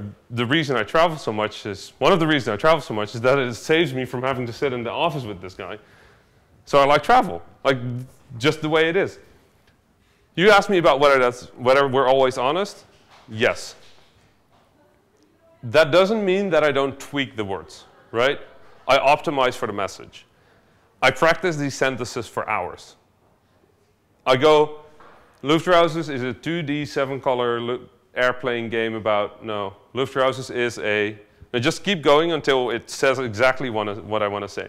The same thing with the screenshots again. It's okay to spend three days on a single sentence, because that sentence is going to sell your game, right? So yes, you can be honest. Like, we try to be honest always. In fact, I've got a really big blog post coming up that I probably shouldn't do. So Luftrausers, have you played Luftrausers? Yeah.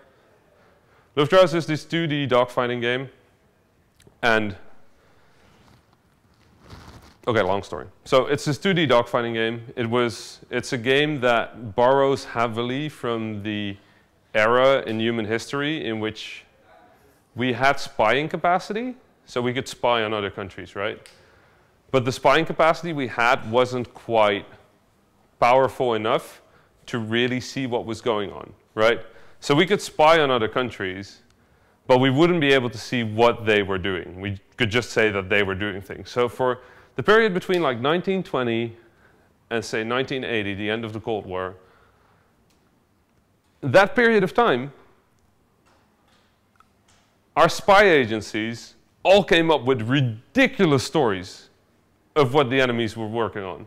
So there are literally serious documents about people being worried that the Russians or the Germans were building an orbital laser cannon with mirrors that would reflect the sun onto Earth to destroy cities.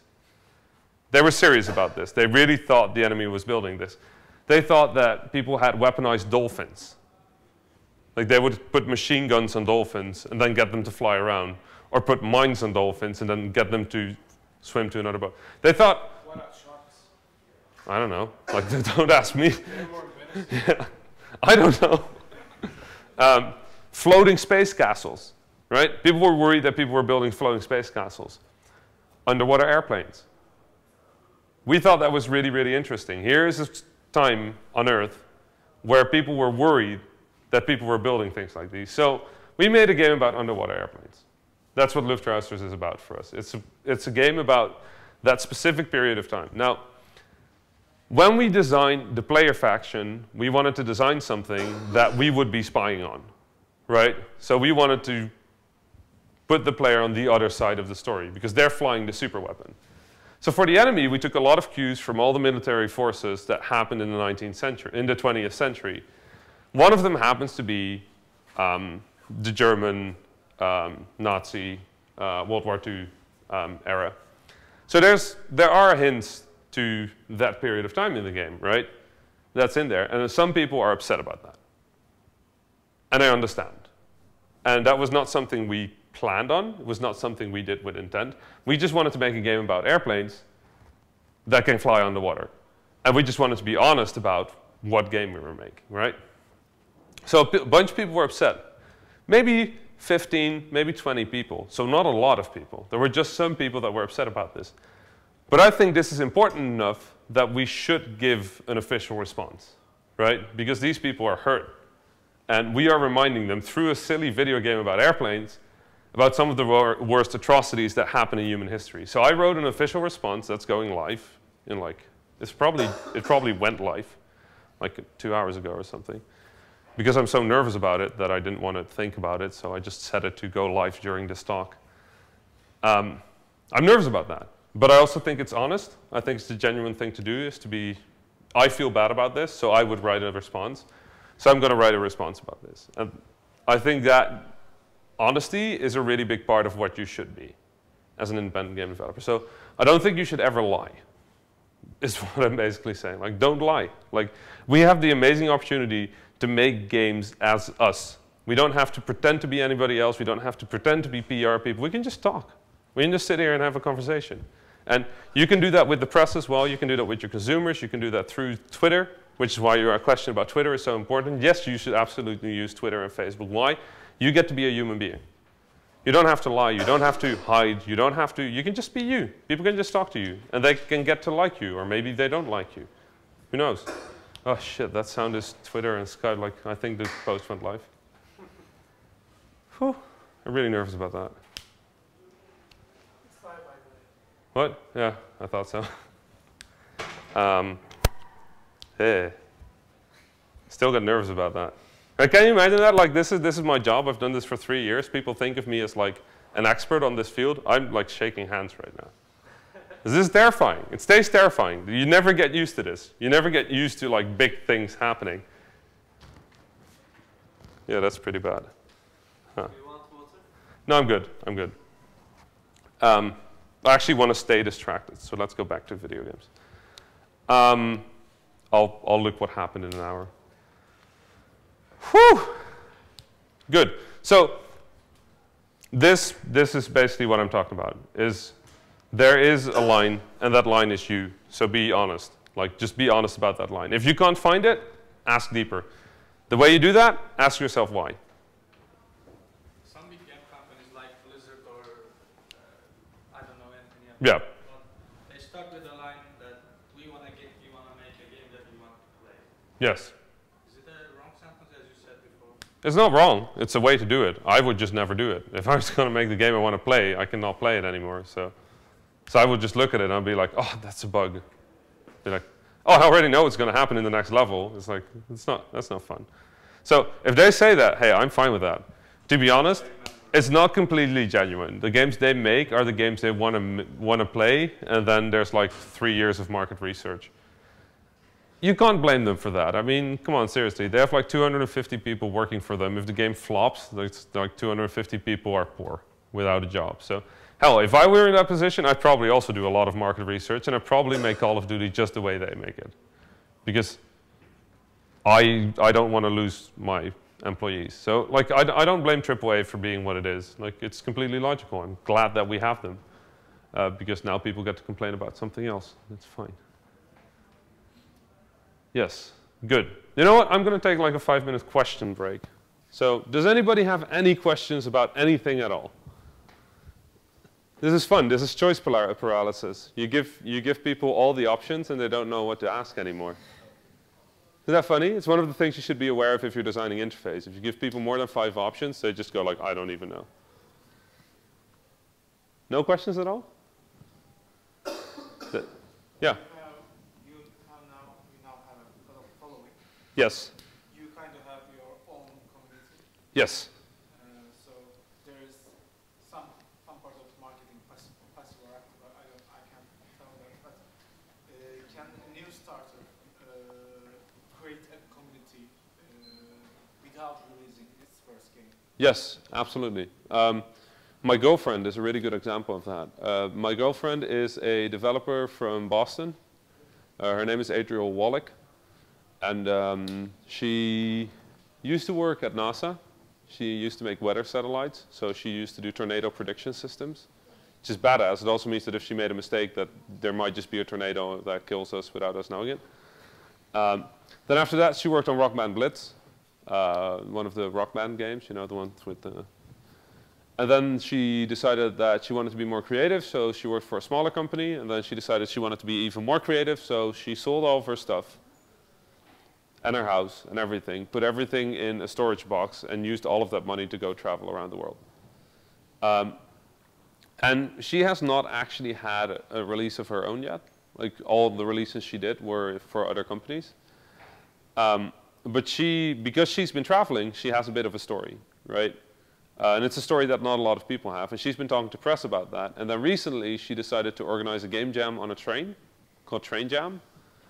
And the train would go from Chicago to San Francisco. That's about 52 hours. And we would do a game jam on the train. And she organized that. So she still hadn't released the game, but suddenly all of the press was looking at her, because that's pretty special, a game jam on a train, without showers, which was terrible. So we had a game jam on a train. She did that. She organized that. We had 2 documentary crews aboard. There were 7 journalists that went with us on the entire trip. And then after that, when that came in the news, she was invited to participate in a reality show game jam in Los Angeles. And that game jam was the most expensive game jam in the history of mankind. It cost about $400,000 to set up. But the organizer was a sexist asshole, so they all said, fuck this shit, and left, effectively burning $400,000. So she has never released a video game. She's a pretty big deal right now. You don't need to have a game. You just need to stand for something. And what Adriel stands for is integrity and doing shit.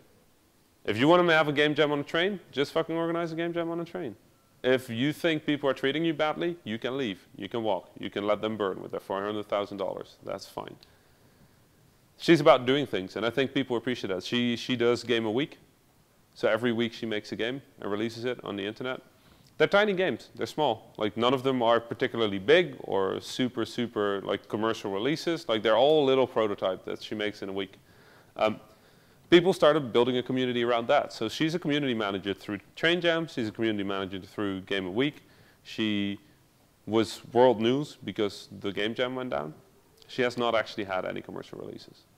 You just need to stand for something. People need to be able to figure out who you are. Oh, and you need to let people know who you are. That's a pretty big deal. You can know who you are, but if you don't tell anybody, then nobody's going to know. Did I mention that? You need to email press?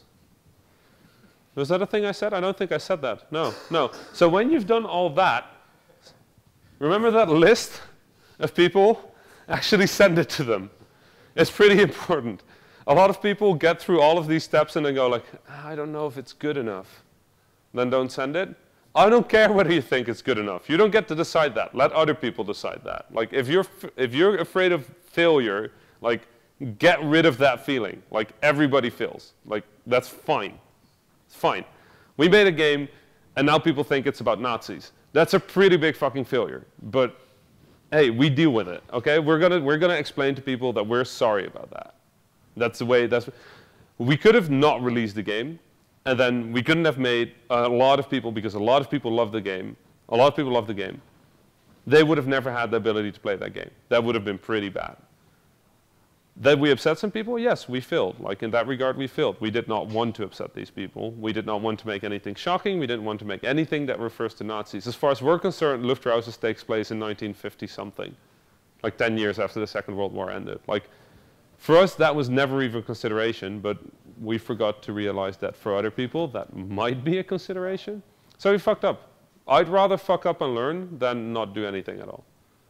So send that email. Even if you think it's terrible, send it. If it's really terrible, you might even get some journalists to be like, okay, listen, you send me this email, it's terrible. Let me tell you why. You might learn. I mean, we're making, okay, I don't care whether you think games are art or not, okay? I don't care. If you think games are not art, fine. If you think they are, also fine. I don't care. What I care is that games are creative medium.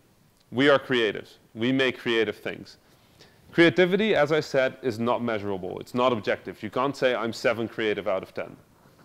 You're creative or you're not a creative. You can be really good at it. You can have lots of experience. You can have no experience. It doesn't matter. What matters is that the only way to get better at being a creative is by doing shit and failing. And the more you fail, the better. The faster you fail, the better. The earlier you fail, the better. The more mistakes you allow yourself to make, the better you're going to get. Has anybody ever heard of the story of the pottery? The pottery. The pottery. You've heard the story. Yes, exactly. That's right. Can you tell that story? Yeah. So basically, a design school, I think, right? Yes. The teacher separates the class into two, and he tells them to make clay pots. Yes.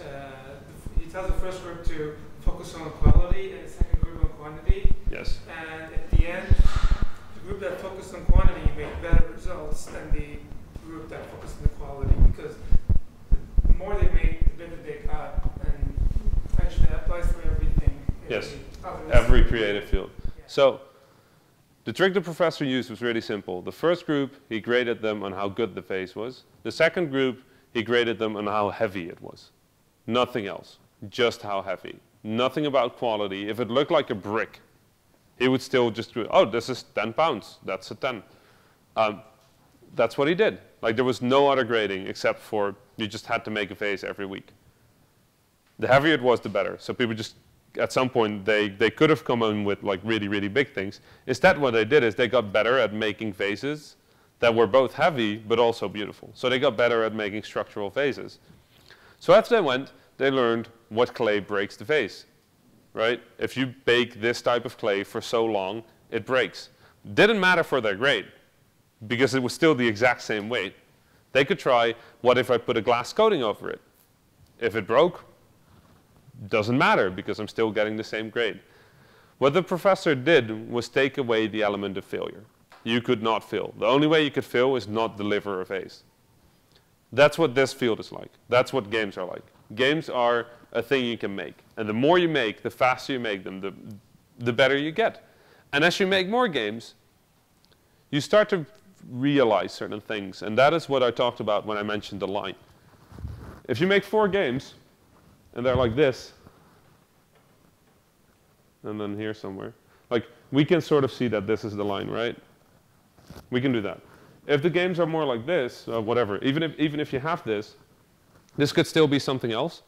If I had like 8 games, for example,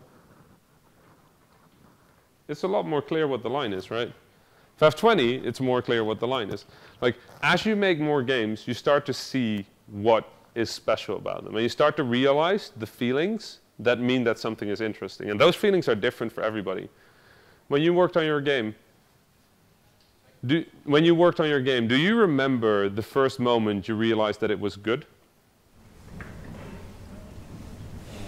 Yeah, actually, our first game was for a competition, also a trick search competition. Yeah. And I feel good, and it was also for us. Yeah, you felt good about it. Can you describe how that feels? Are you excited? Are you intrigued? I was so excited because it was the first time that I created an airplane. Because I'm the design side. Yeah. I create a model, an airplane. Yeah. After my colleague just wrote the code on Unity, I touched the phone and used my aircraft in alive. Yeah. I can fly with my aircraft. That's nice. It was really exciting. Yeah. After it, when we realized that the game is good for us, it's about the global game jam things, I think. Nice, cool. They were really helpful for us because we created a game in 48 hours. After that prototype, we feel that energy. It sounds good. Exactly. Really good. So we put something on that game. Yeah. So this is the thing. Everybody has a different tell. Everybody has a different way of realizing that something is good. If JW feels something is good, my colleague, if he thinks something is good, he gets really excited. He just wants to keep working on it. He just stops everything else and he just keeps working on that. And then I have to shout at him to get back to his normal work, right? That's how JW recognized that something is good. I recognize that something is good because I go like, oh, shit. Oh, that's clever. So what if you do no? Like, I start thinking. I become really intrigued. If I have that moment where I go like, oh man, that is good. That is clever. Like, for me, that means it's good. And now, because I've made 20 games over the last like 3 years, I recognize that feeling. So as soon as I get that feeling, I'm like, okay, wait, okay, let's look at this. Let's see if we can make this something bigger. As since me and JW are opposites with different triggers like that, when JW gets really excited and I get really intrigued, we work on the game. Because we know it will be a good game. Because at this point we have enough experience to figure out that if we both have that reaction, it's probably good. We didn't know that when we started. When we started, we just wanted to drop out of school. That's honestly the reason why we started, right? So as we made more games, we started to recognize these things about ourselves, about the other person in Vlambeer, about Vlambeer. We started to realize what we are and what we wanted to be and where we wanted to go. The only reason we know that is because we did it a lot. The only reason I can tell you this is because I fucked up a lot of press releases. I wrote a lot of really, really bad ones. And then one day, I had the choice. I could either be, okay, I guess nobody cares about our games, or I could ask myself, why? So actually what I did, and this is no kidding, I emailed a journalist and told him, okay, listen, I don't know how to write a good press release. Like, I've been emailing people, they never respond. And I try, and I think we made good games. Can you look at this press release and tell me what's wrong? So I sent that to like 30 people.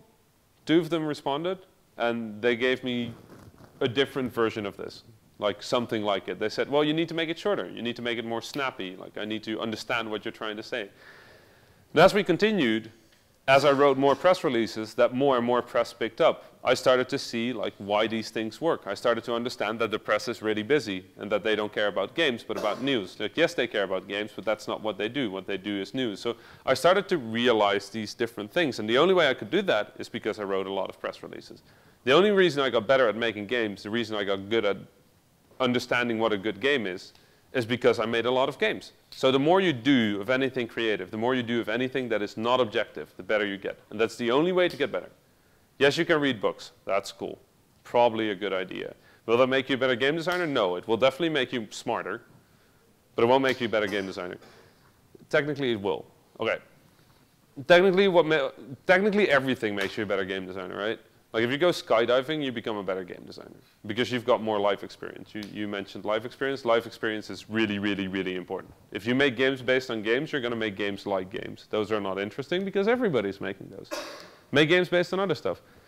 Luftrausers, based on 70 years of human history. Ridiculous fishing, based on a documentary about tuna overfishing while we were having a discussion about duck hunt. Seriously, it was based on, like, there was a slow motion shot in a documentary about fishing, and we were talking about duck hunt. So we had the orange gun, and we just like, boom, like shooting fish. That's funny. Super Crate Box made because we wanted to have a game in which you do not get to stand still. We wanted to keep people moving. Let's see, what else did we make? Gun Gods, inspired by gangster rap and Notorious B.I.G. And the planet Venus. Nuclear Throne, inspired by bad 60s science fiction. Yeti Hunter, inspired by a documentary about Yetis. Karate, inspired by Bruce Lee. None of our games are based on games. Why? Because that would be boring. Like, we already know that. I'm not saying that every game based on a game is boring. I'm saying that for us, that doesn't feel interesting, and we realize that. A lot of people make games based on other, like Monaco is a game about games. That's a super interesting game. I love that game. Super Meat Boy is a critique of games. Great game. Also, I hate it. Fez is effectively about video games. It's a video game world in a video game about video games. Like, it's also a beautiful game. For us, that's not interesting. We don't want to make that. I don't want to make that game. I want to make the games we make. That's why I can be honest, right? So, again, the only reason I can articulate this, the only reason I can talk about this is because I've tried talking about this a lot. And most of the conversations went like, so no, I don't want to make Fez because I don't really like that you don't really get to do anything, right? You're just sort of walking around and it's like, yeah, they're puzzles, but no, they're not really interesting. I don't know. It's like, it's just boring. It's not boring, but it's like, you know, that's how the conversation goes. And then I do that again, and then again, and then again, and then again. And I try and do that with people smarter than me. Where they're going to go, no, it's not boring. No, yeah, you definitely interact in Fez. No, the puzzles are actually a meta game. Yeah, so that's also a game. yes, are games only the software? No, games are more than the software. Games are also the metagame. And I'm like, huh, I never thought about it. Yeah, the metagame is part of the game. That's true. Okay.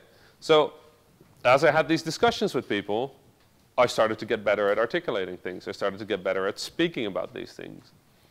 Because I do so many talks, I can literally show up here and just ask you what you're interested about and then give a 4-hour talk. Some of you are falling asleep by now. Like a 3.5-hour talk about this. That's not because I practice this all day. It's because I know this, because I've done this. And I've done this talk, like what I'm doing now is based on like 5 or 6 different talks that I've done in the past. The part where I asked you to define sun and water was inspired by one of my professors who did a really similar thing, but I thought that was so profound. It was such an interesting way of looking at words that I kind of wanted to do that here. Like, this is all sorts of different experiences and different things from life that I've just done. And I wasn't afraid of failing. I'm not afraid of failing this talk. Like, the worst that can happen is that I don't feel good about it. Because whatever happens, if you have a conversation between people, both people are going to learn. I'm going to learn. Like, I learned a whole lot about the game development community here just by talking to you. I'm smarter for being here. Hopefully, you feel smarter for being here as well. But the end result is I'm not worried about that. I don't care if that fails. Like, what I care about is that in the end, everybody feels good about it. And I'm good with that. If I would be scared, this would probably be a really, really bad talk. Because I'd be nervous, I wouldn't know what to talk about, I need structure. If I lose my structure, I'm not going to be able to talk anymore because I need to find the notes. And when I have the notes, I'm just going to be like, oh yeah, this is what I want to talk. Like, that's not here, I'm just talking. Like, I'm just having a conversation with y'all. I'm not scared of failure. And the reason I'm not scared of failure is because I failed a lot. And the thing that's made me what I am today, the thing that makes me better, the only thing that I can genuinely say always makes me better is failure.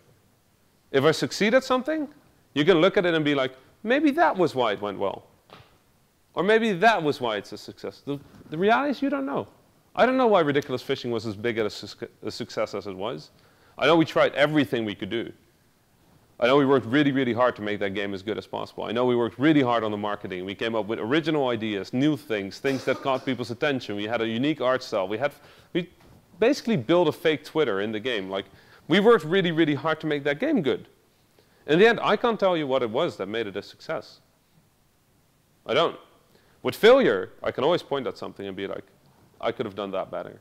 So at failure, you always learn. With success, you can guess. With failure, you can learn. So fail. Don't be afraid of failure. Why Adriel's Game a Week thing is so important is because every week she has to make a game. Every week, one game. It can't be a game she already worked on, so it has to be something new. And at the end of the week, on Sunday, she has to upload it. Doesn't matter whether it's good. Doesn't matter whether it's done. Doesn't matter whether she's proud of it. She has to upload it. She has to write about it on the internet. She has to tweet. She has to put it on her Facebook. She has to write a reflection of what she thinks went right, what went wrong, and what she learned. So she's getting less scared of failure. Why? Because she fails all the time, and people know that, and she doesn't want to hide it anymore. If we're all feeling like frauds, if we're all feeling like we're pretending to be better than what we really are, all that means is that we're scared to be found out. We're scared that people will realize that we don't know what we're doing. The reality is, nobody knows what they're doing. I talk to the biggest game designers in the world. I talk to Tim Schafer. I talk to Cliff Bleszinski. I talk to all of these people. Nobody knows what they're doing. They all have an idea. They all have enough experience to be like, I recognize this feeling. This means it's good. I know how to talk to press because I've been talking to press. I know how to write a press. We know these things. Does that mean we know where we're going? Hell no. I have no idea. Like, we're doing nuclear throne. I don't know how that blog post went. That's a blog post. Like, it's what, 600 words? Like, if I knew what I was doing, I would be completely fine. I'm not. I'm nervous. I don't know. Like, nobody knows. Nobody knows what they're doing. The thing is, this is a creative field. There's 2 ways to do a creative field. A, you start at A, you want to go to B, and you do it. We don't call that creative. There's nothing creative about this. This is just doing A to B. What being creative is, you have A, you have no idea where the hell you're going. That's creativity. And the way you do that is, you go this way, and it's like, nope, this is shit. Okay, let's not do that, let's go this way. No, also shit. Well, it was better than this, how about we go this way? Okay, no? Okay, maybe we should just drop this. No? This way then? No, maybe what we learned here, we can use that here. That's creativity. Creativity means that we have to accept that we don't know where we're going, because as soon as we know where we're going, we're not being creative anymore. That's the end. That's where you lose it. As soon as you know where you're going, it's not worth it. Why would you do something that you already know? The only reason this is what we do. This is what I do. This, I talk about those. Why do I talk about those? Because I can learn from them. And if I cannot learn from them, somebody else can. Like there's lessons. In every failure, there's a lesson. The thing is, I could never, ever end up here without this, this, and that. There's no way to get there. Because if I hadn't done all these, I wouldn't know that I need to go this way. I wouldn't know that. So this is sort of an urgent plea to fail. Please go and fail. Fail as much as you can. The questions I asked you before, a lot of you gave terrible answers. Like, let's be honest. A lot of those answers weren't really good. It's fine. Please don't feel bad about that. Please feel proud for grabbing that microphone and actually giving the answer, even though you didn't know, even though you were hesitating and stumbling over your words and saying, all the time. And people go like, it's a game. Like that doesn't matter. Like the next time you grab the microphone, you're better. And the time after that, you're even better. And then you keep getting better until eventually you're good. You still won't feel good about it because you still will compare it to somebody better than yours. Doesn't matter. Stop comparing yourself to things above you. Start failing more often than they do. Start failing as much as possible. Start failing at writing press releases. And then ask why. Why did I fail? Why didn't it get better? What can I learn? What can I do different? Same thing for games. Your game fails, your game doesn't do well, you can just sit there and be like, man, this market is hard. Yeah, it is. The games industry is hard. To be honest, in an average room like these, how many people are here? 20? 20? 20, 30? The reality is, out of 20 or 30 people in an average indie scene, 2 or 3 will probably have a shot at getting famous. Does that matter that you should all give up? No, it means that you should try really hard because maybe that number is wrong here and maybe there's 26, maybe there's 30. Maybe some people go like, I don't want to do this anymore. Maybe everybody becomes a big success, helps each other. Maybe all of you become sustainable, I don't know. Maybe at some point all of you will earn enough money to continue making games. Maybe some of you will get really rich and buy like an orange Tesla and go on private jets and shit. Like, I don't know.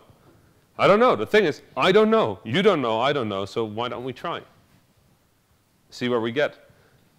The biggest thing you can do, the biggest mistake you can make is being afraid of failure. You should embrace it. It's your biggest weapon as a creative. That almost sounds like a good point to stop, doesn't it? It sounds so smart. Anybody have any questions?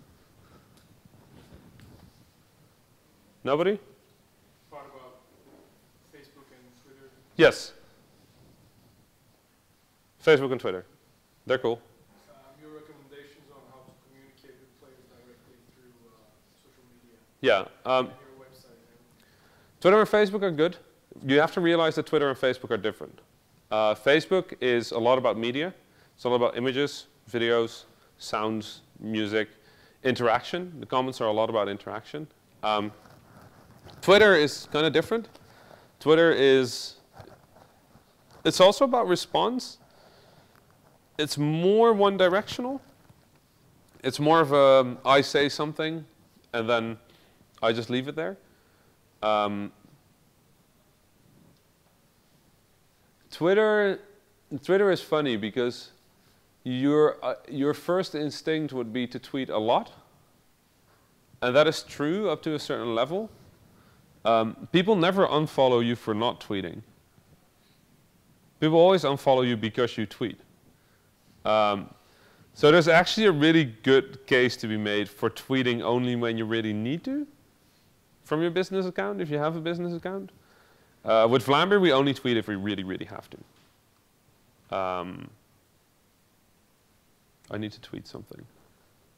I actually need to do it. I'm going to do that after this question, really quick. Somebody else can come up with a good question in the meanwhile.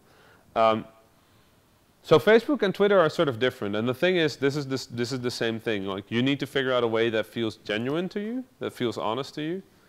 You need to see what those do and then tweak based on that. Like, I can tell you how we do it, and that would help you absolutely nothing. What I have found is on social media, being direct about things helps. So if you want people to retweet something, just ask for retweets. Like, that works. And if you're going to ask for retweets, you might as well be honest about why you need them, right? So if we're going to do really big news, we will often tweet before that. Can people please retweet the next tweet? Like, it would be pretty great if you could help us out here because we need you. And we will often tweet that like 5 minutes before a big tweet. Twitter has such weird vocabulary. I just feel weird saying the word tweet over and over again. It's like at some point it just stops being a word. It's like tweet, tweet, tweet. At this point it just doesn't mean anything anymore. Tweet. Tweet. Like, isn't that weird? Like, the word stops having meaning. Huh. Anyway, no, so Facebook is really, really different. Like, Facebook is a lot about likes and getting people to like your page, so you ask for likes, right? There's not a lot of sharing on Facebook. Like, people don't share as much as they do on Twitter. So we tweet for retweets. Yeah. We tweet to try and get... I can't say this sentence. We try and get people to share our messages on Twitter. On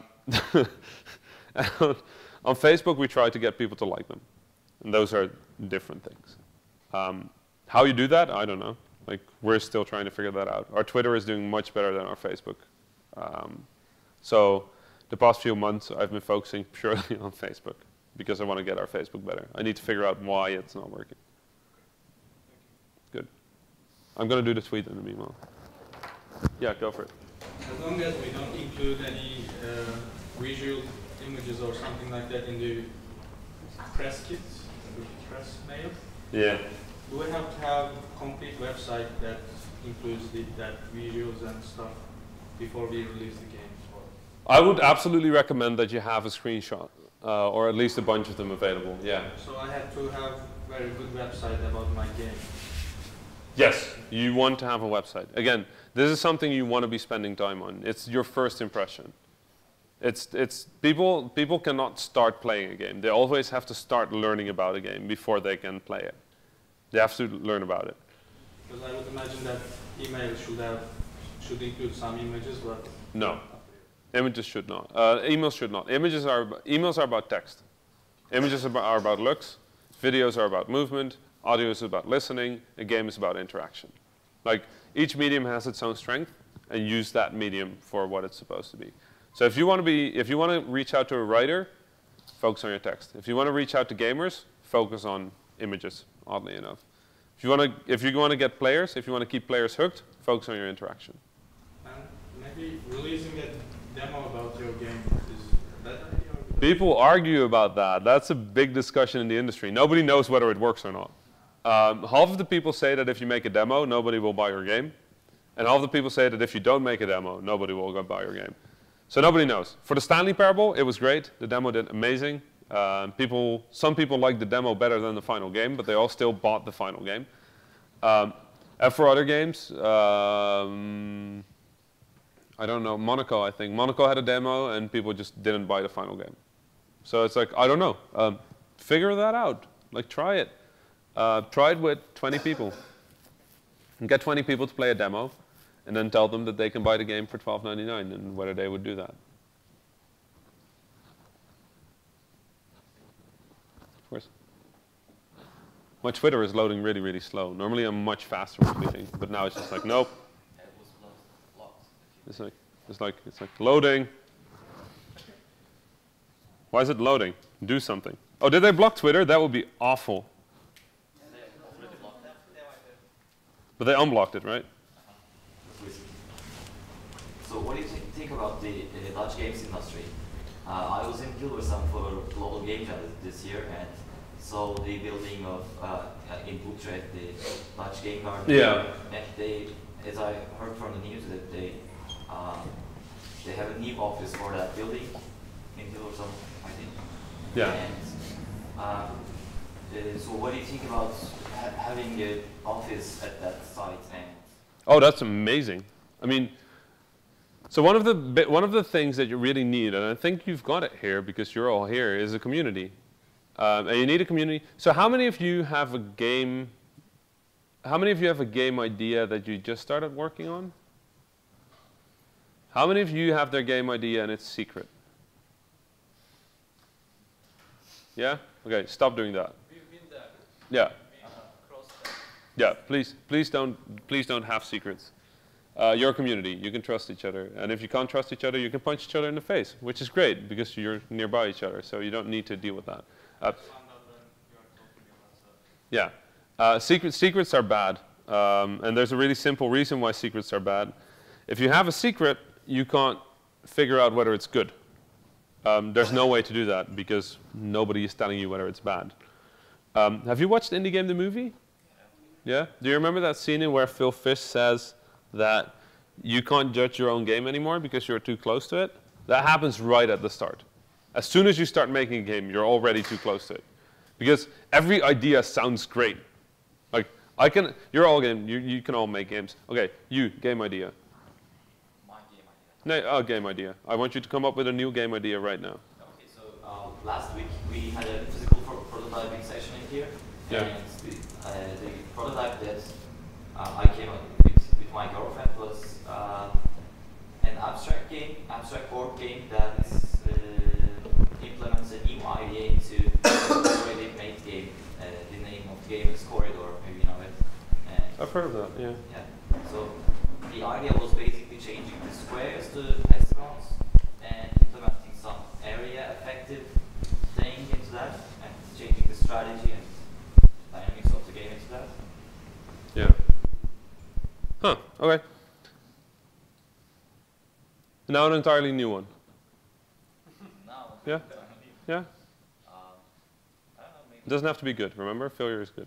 Just a game idea. Okay, maybe trying to make some patterns with the balls in my hands, like juggling, and with the touch interface, and maybe implementing some gestures into it. Yeah.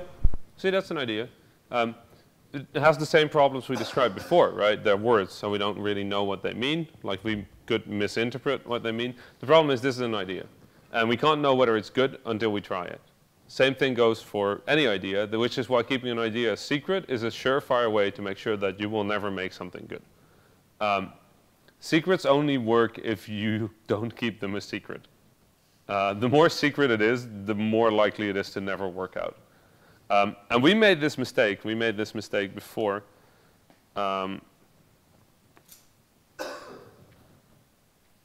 When we started working on Ridiculous Fishing, we told nobody about it. So when it got cloned, nobody knew we were working on our own version, except for like 5 or 6 people. And it just happened to be that one of those 5 or 6 people tweeted that word, put a message on Twitter right after it got cloned. So immediately everybody was like, oh, that's not okay. That is not okay. And that's why we are still in business. Because if we had kept that a secret, they would have taken the idea, nobody would have talked about Ridiculous Fishing, and we would be screwed. The reason we ended up not being completely screwed is because we decided to talk. So secrets have only worked against us. Our new game, Nuclear Throne, we're literally developing that live on Twitch TV. You can watch us develop the game. You cannot be more open about your game development. Why? Because we already know whether people like it or not. We know how many sales we're getting. We know all of these things. We know all of that. Like, we don't have to guess. We can just see and go like, why are people doing that? It's like, I don't know. Is it cool? Yes. Okay, can we make it better? Like, we had a thing where one of our characters, Steroids, can dual wield. So it can carry 2 weapons at once. And this is a top-down roguelike game. It's a new game we're working on. And we have grenades in our game that you can shoot from a grenade launcher. And when you shoot them, they fly and they're physical objects. And we have a sledgehammer that can smash physical objects. So normally that doesn't really do anything. But with steroids, you can carry 2 weapons at once and use them at the same time. And people figured out that if you shoot the grenade while you're using the sledgehammer, you smash the grenade away really, really fast. We were like, that is so cool. So we're like, something that can shoot grenades really, really fast. And we're like, we can make a weapon like that. So then we went back into the game and we made the hyper rifle, which is effectively a gun that shoots grenades that instantly teleport to their first collision point. So you just go, we like that. We thought it was cool. And the only reason we could do that is because we watched somebody do something that we did not expect. We're not keeping secrets. It's making our game much, much better. And I think that is sort of because we didn't know this, we always had secrets. We were like, oh, well, you know, we're going to be open about our stuff, but we're not going to tell everything. We're going to keep some secrets in there. Now we're just like, screw it. We don't even care. Like, we're going to talk about everything, and people can tell us whether it's shit or not. Works. It's also fun. Also, you get to screw around with your players again. That's also fun. Like, Chicken needs to have a longer bleed out time. Like, Chicken is a character in a game. When Chicken dies, she loses her head. Like, it falls on the ground, and then the camera stays where the head is, but you can still walk around for like 5 seconds trying to get health kits or something to like revive yourself. If you grab a health kit, you grow a new head, and then you can continue playing. It's completely ridiculous, and people felt that it had to be longer, so we made it a bit shorter. And it was really, really funny. We like that. Sorry, we're assholes. I keep saying, nobody ever believes us. Everybody always thinks that we're super nice people, but like when it comes to our players, like we're not. Like when it comes to trying helping other developers out, sure, we try to be good people, but when it comes to people playing our games, we're like, oh no, sure, you can feel proud of yourself when you're through this level, but you're gonna have a rough time. Good. Was that an answer? Good. Good. Okay. Any other questions? Now shit is going down on Twitter, by the way. I'm like. I have 2 questions. One, are you working on a new game this year? Yes. Other than yes. Number 2, I know that you're using Game Maker Studio. Yes. Mainly when you make your games. What do you think about Game Maker Studio, and do you think it's sufficient enough to, you know, I mean, you do games, but you mainly do arcade games, but what are your thoughts about Game Maker Studio? I think Game Maker Studio is pretty good. I like it. I mean, it's still very much work in progress. But they're listening. They're giving good feedback. I mean, that it works on PlayStation and Vita now is huge. Because it means I don't have to port my games over anymore. I think they're going in the right direction. I think it's going to be a really, really useful commercial development tool.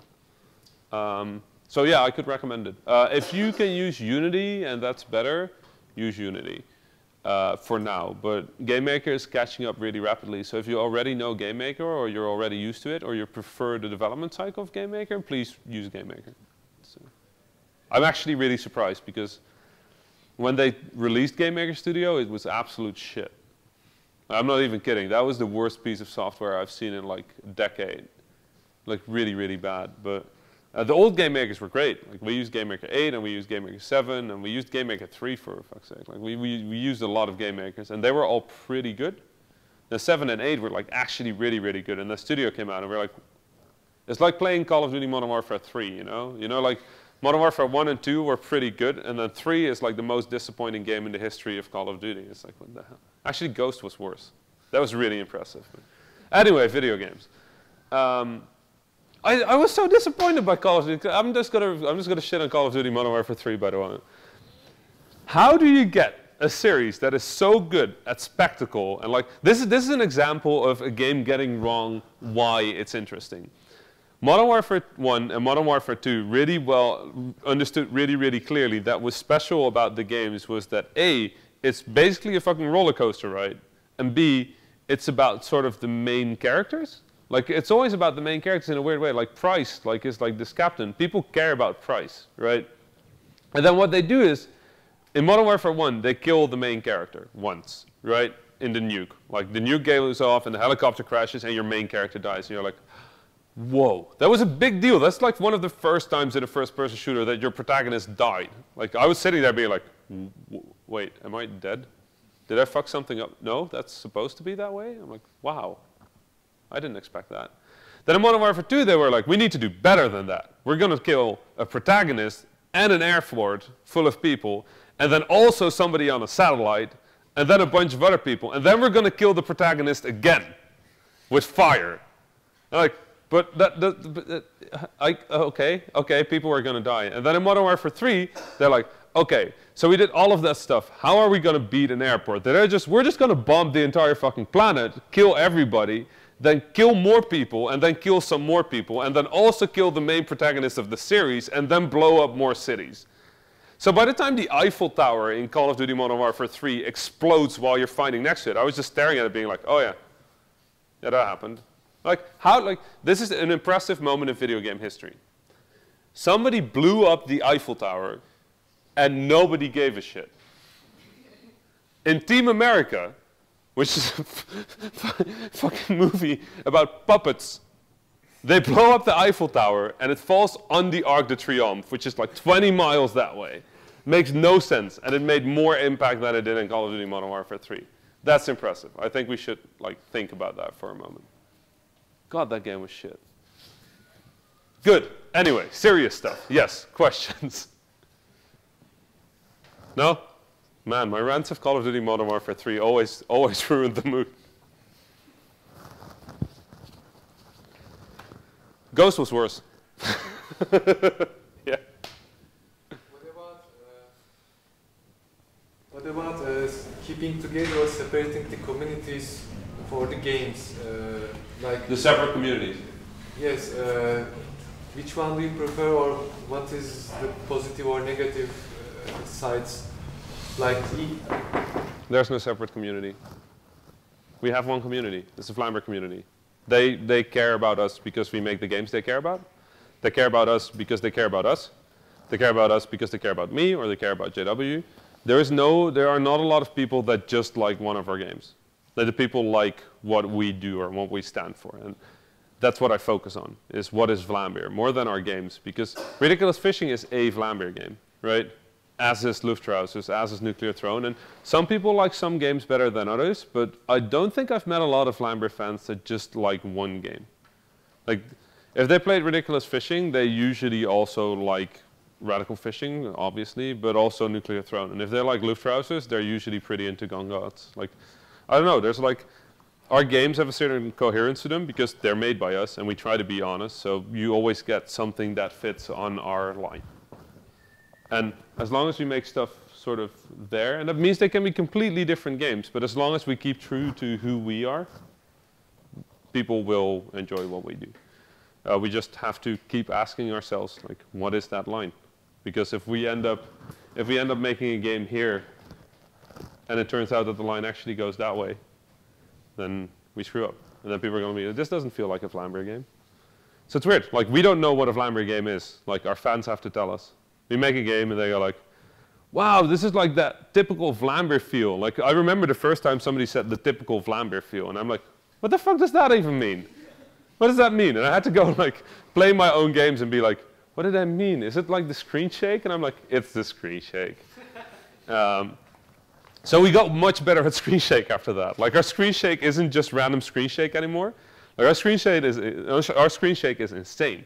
If there's an explosion, it shakes slightly more towards the explosion, but if there's other interesting stuff happening, it will shake in that direction as well. And it doesn't shake this way, it shakes this way a little bit, but then depending on what kind of explosion it is, it shakes in a different way, and there's different variables that we can tweak about. Our screen shake is nuts. It's nothing like just shake the screen a bit. People like that, so we just made it better.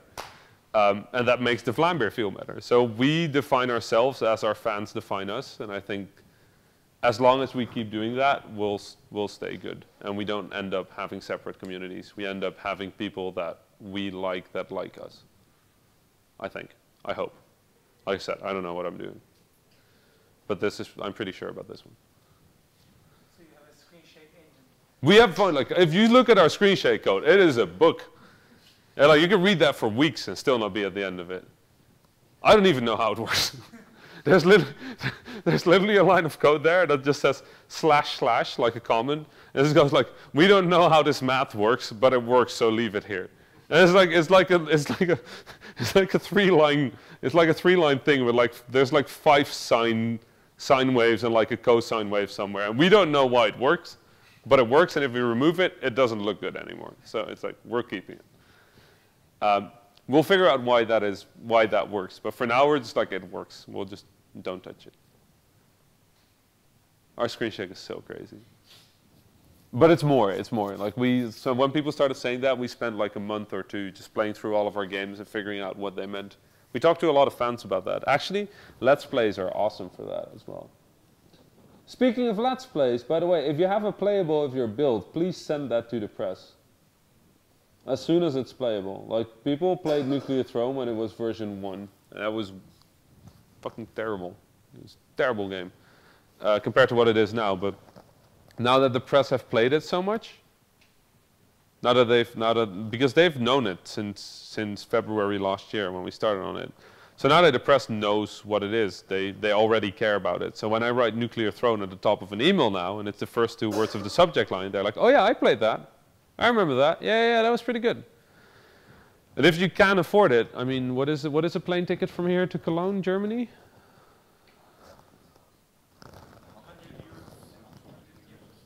So, sorry?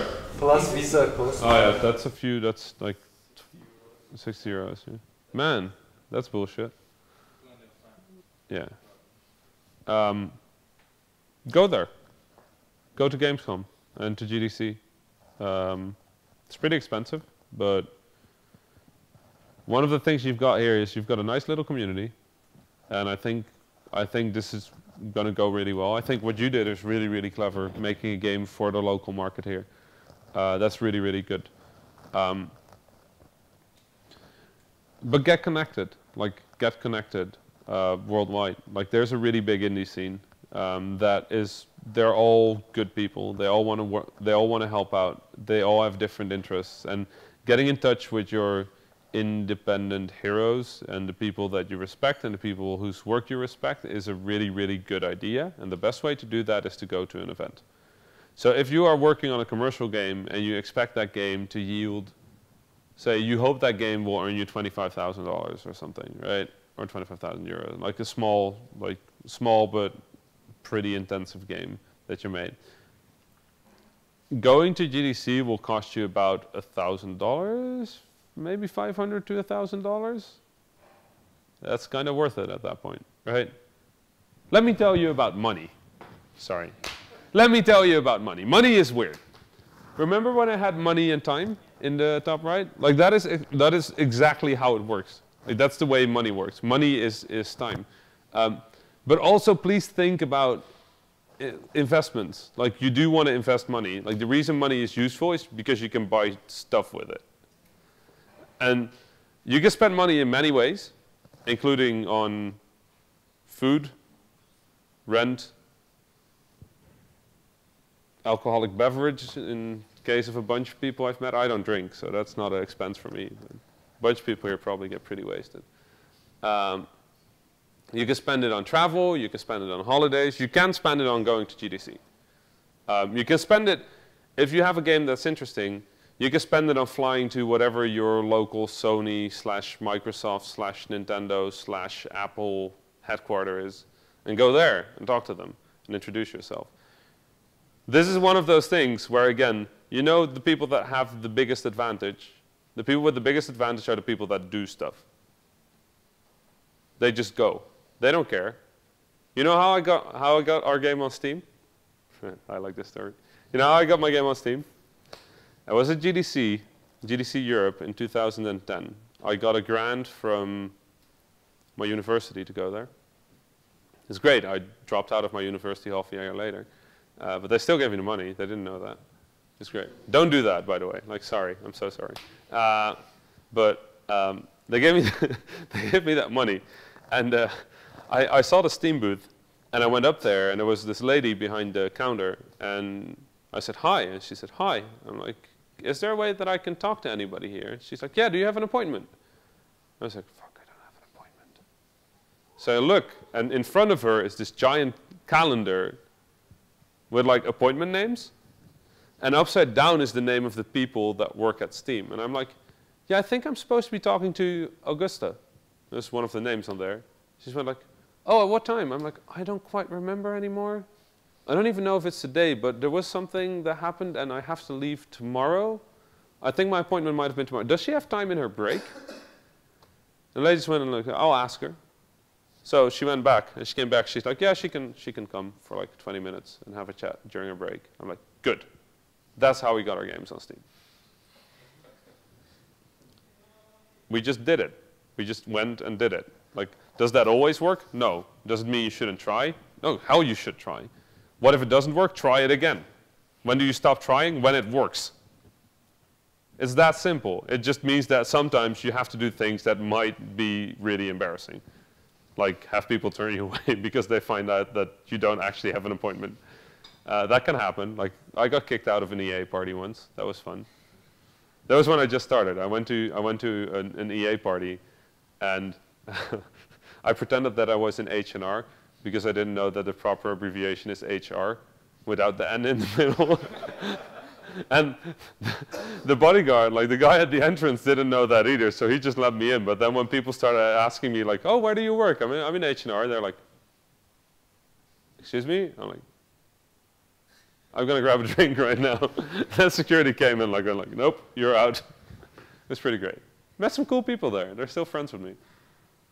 I don't think they know that I got kicked out though. But yeah, whatever. Doing things always helps, is what I'm trying to say. Unless you get arrested for it, in which case you probably did something wrong. But in most cases, doing things helps. And in the games industry, definitely. Like there's not much stuff that can, not a lot of business stuff that can lead you to trouble. Like it's like, you know, if you want to get your game on Steam, send an email to Steam. If you don't know a contact for Steam, send somebody that has a game on Steam an email asking for a contact at Steam. Does that mean you will get an answer? No. Does that mean you shouldn't try? No, you should try. Like, just do things. Final point. You know why you should do things? Because nobody knows what the fuck they're doing. I said that a million times and I mean it. Nobody knows what they're doing. You know how you figure out what you're supposed to do? By failing.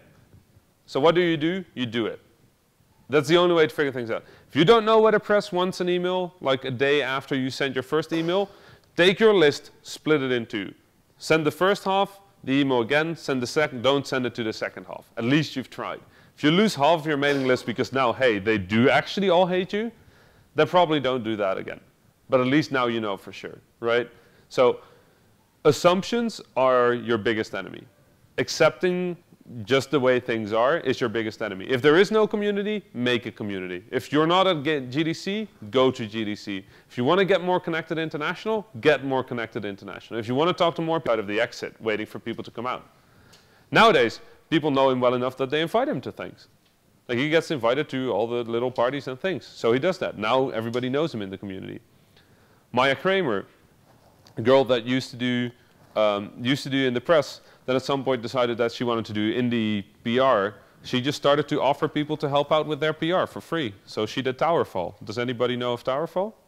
Yeah, you know why? Because she did super great work at that. You know what that means?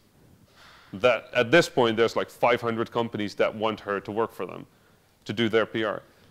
The big difference between stories that work out and stories that don't work out is that the stories that do work out always do everything they can. Every possible thought they have, they go, we should at least consider this for real. Every time they have a question, they get the answer. They don't assume the answer, they just go like, should we email this to press right now? No, we should wait until Wednesday. The question you should ask yourself is why should I wait until Wednesday, and what data do I have to support that? If 200 people say you should probably wait until Wednesday, you might actually want to go and consider not waiting until Wednesday, because apparently the 200 other people are all waiting until Wednesday.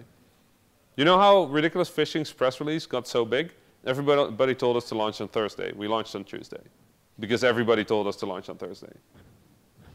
We just look at things and we're like, okay, so here's what everybody's saying. What does this mean? It means that everybody is sending press releases on Thursday. So do we want to be on Thursday?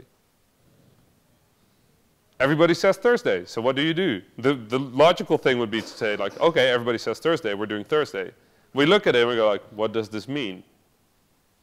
It means that we should probably not do Thursday. So don't make assumptions. Even if everything I say just now, if there is a part of you that says, I don't agree with that, figure out why you don't agree and find a better answer. There's probably better answers. In a few years, I hope that some of you will come and be like, remember that talk you did? Yeah, that and that was bullshit. Like, I don't agree with you. And I would love to know why.